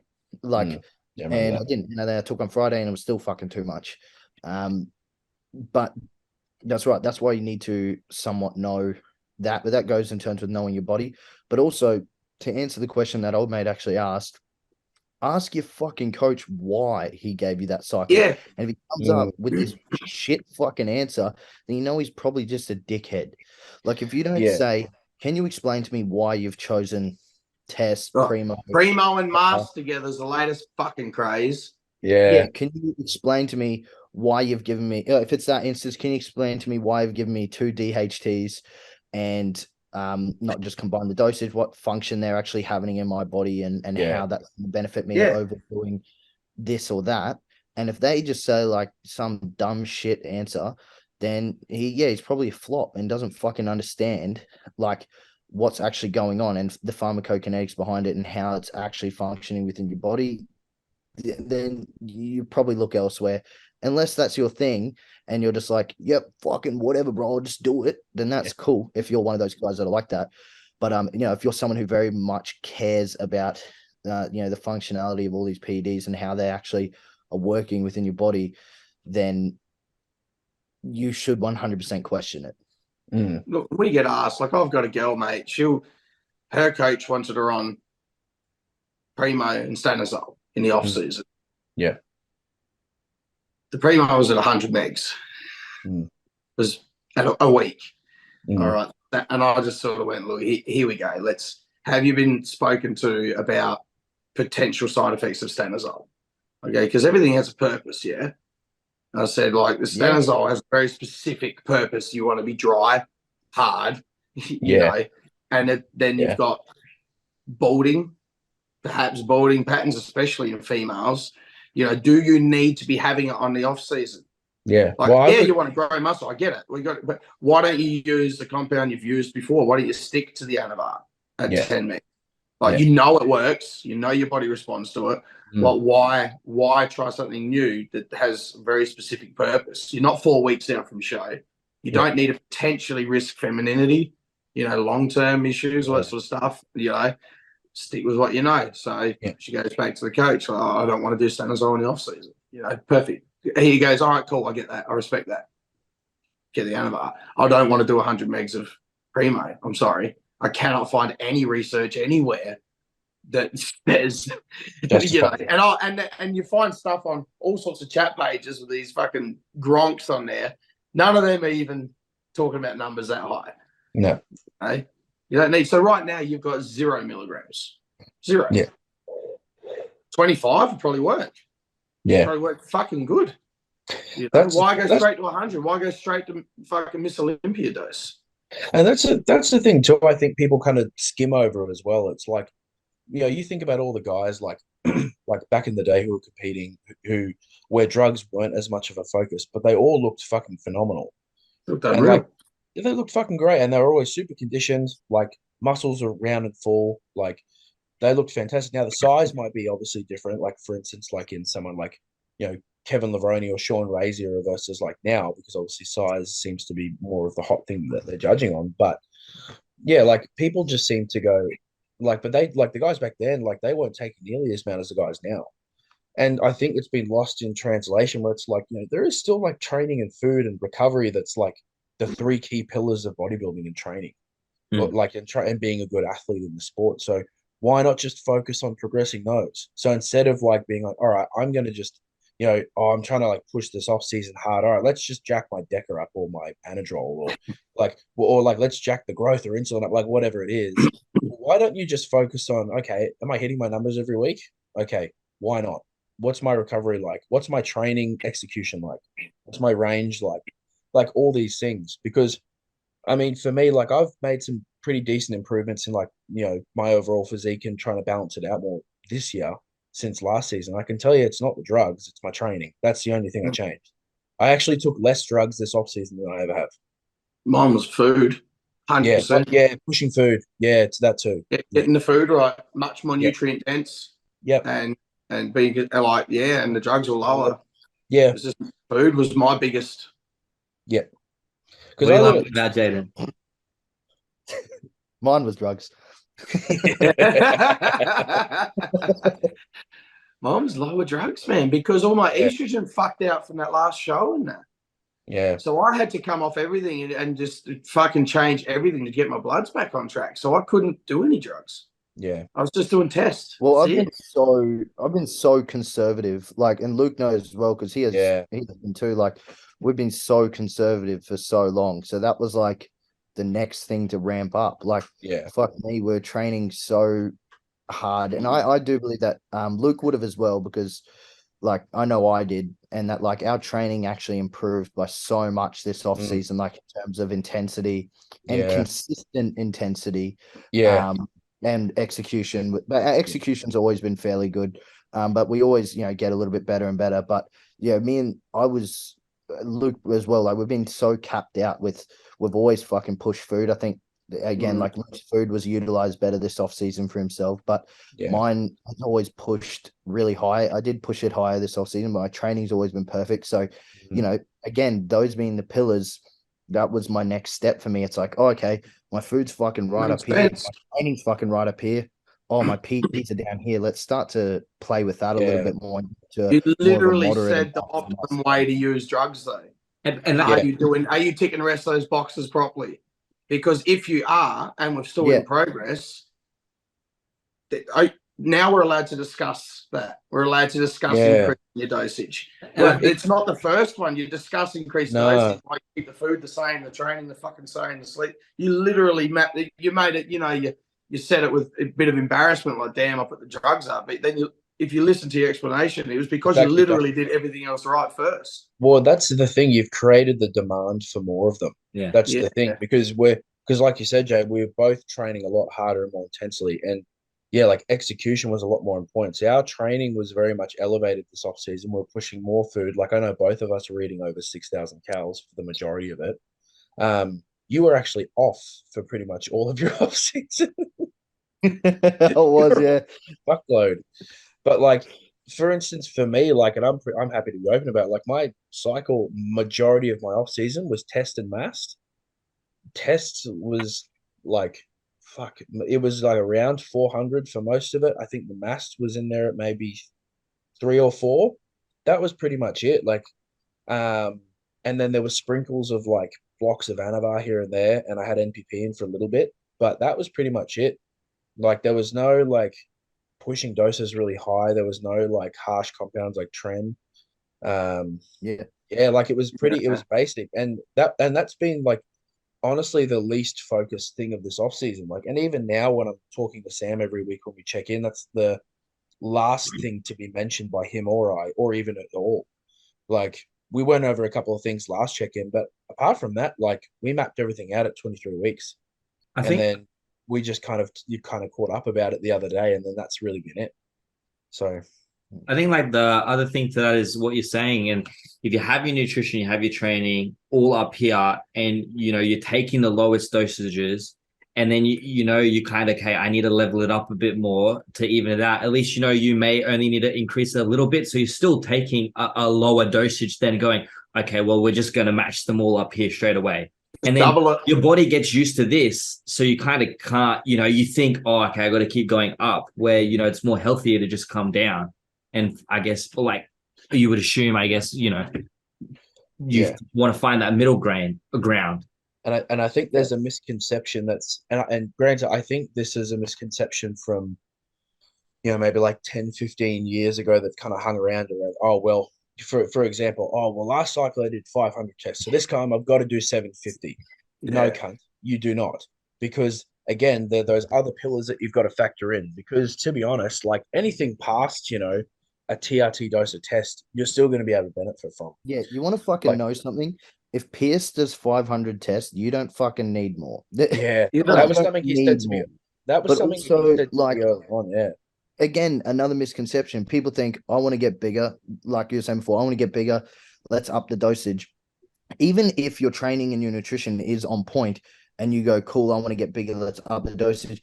That's not what's like getting you bigger. You only take PEDs to facilitate the amount you're already growing. If you're growing like a fucking weed on 500, don't take any more. You don't need to fucking take more. If you, again, like we're saying, if you have really stalled and all your shit is on point, and it's like you can usually see like a good indicator is your weight is going up, but your gym performance isn't really increasing, then it's like, okay, now can be like a good time to look at potentially increasing PEDs.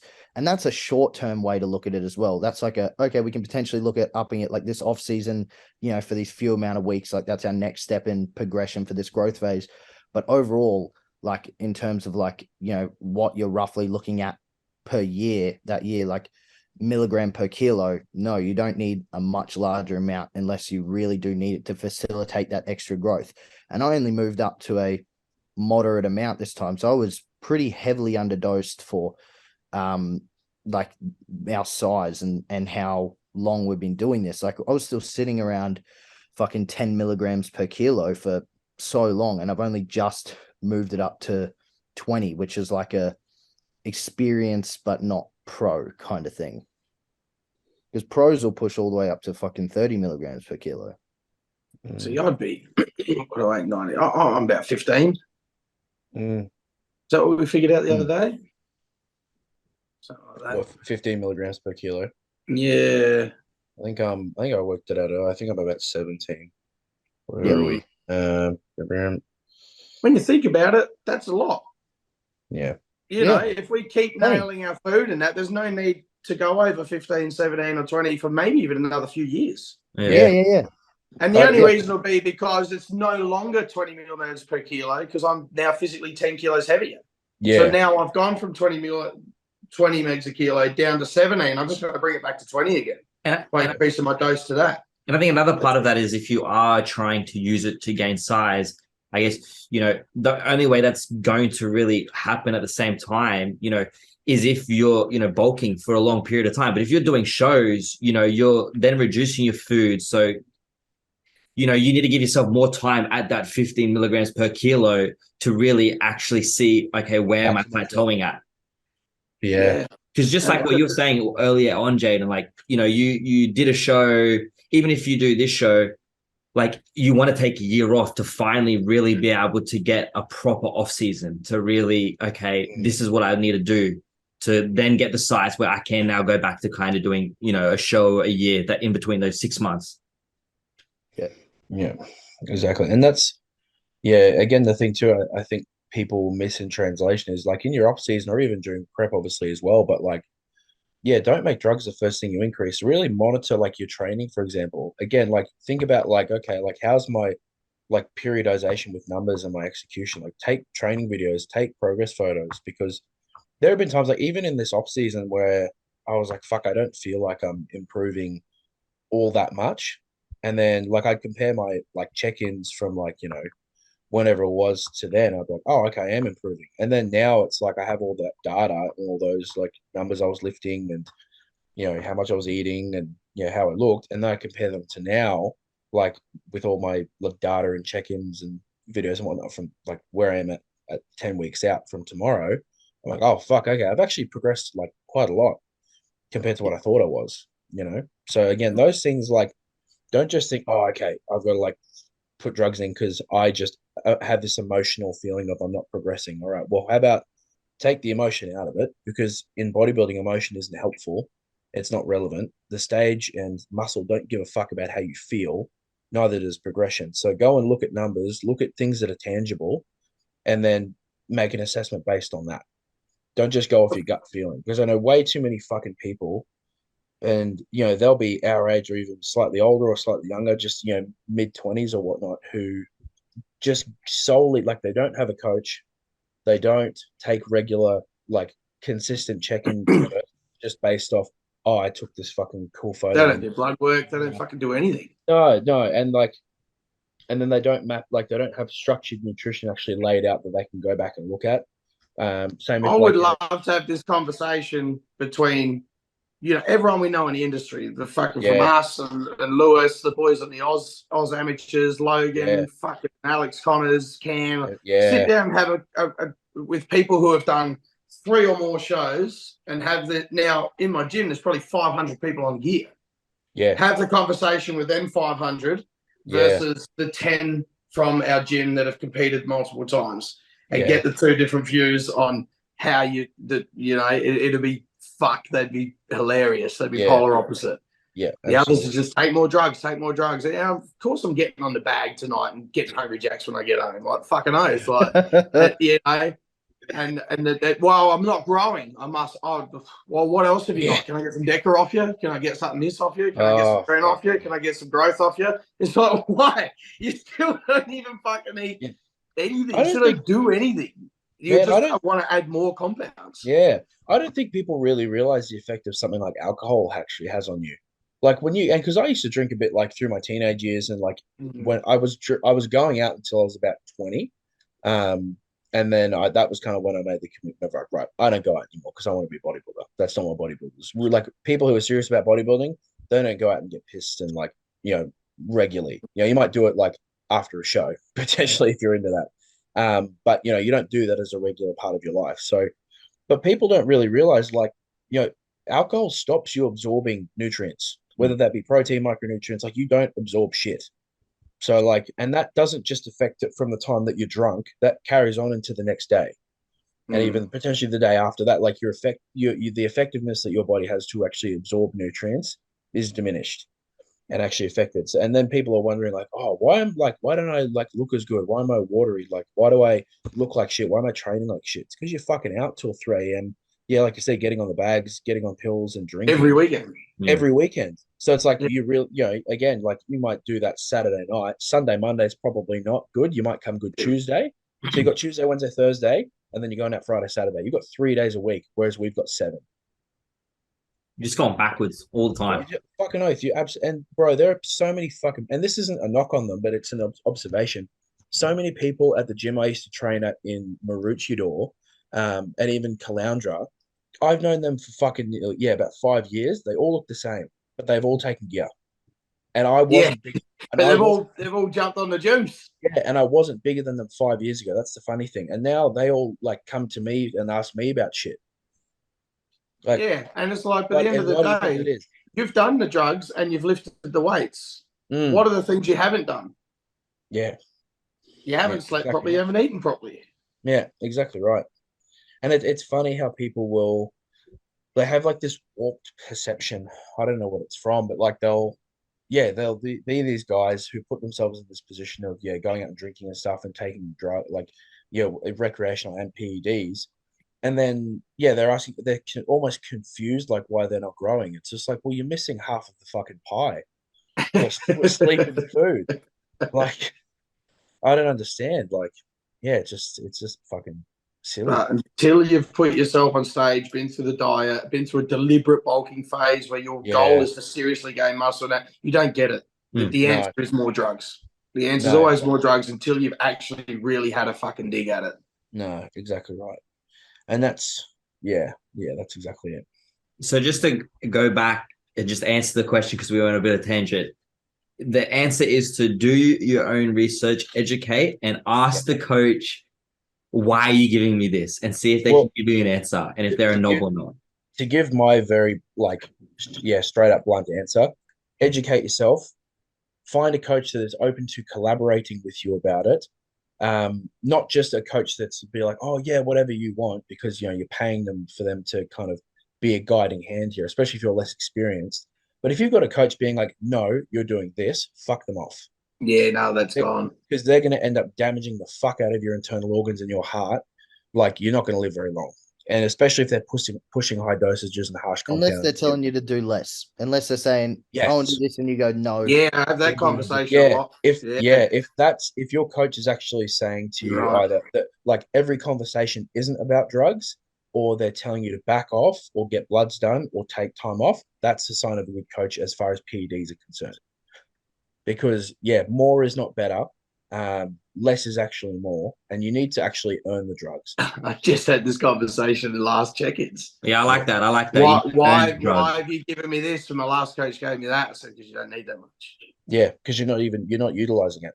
It just, like, you just don't need to. This amount, this will still work. This is a great amount. It's going to fucking work great. Yeah. Yeah. My favorite thing is asking people, like, because I have clients all the time come to me because, like, Jake, like the type of information I put out on social media. So obviously I have a lot of clients that come to me for that, and they'll say to me, like, after some check-ins, what do you think about like throwing this compound in? And I'm like, oh, why that? And then they're like, oh, be good. And I'm like, yeah, that's right. Shut up. Well, like, I heard fucking clue what it does. Like you just heard from someone that it gets you big. No, I took it once. It worked for me. DECA's good for maths. DECA's good for getting big. Yeah. Oh, is it? Okay. Yeah.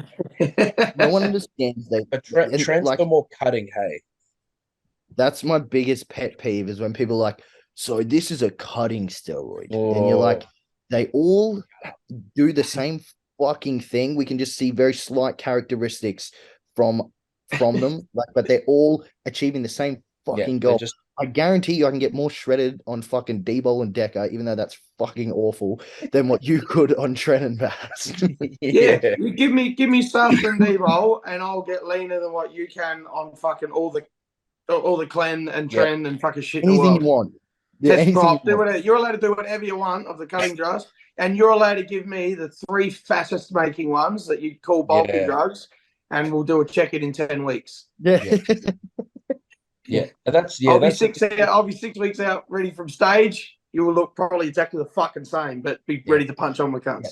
Yeah, exactly. You fucking all charged up.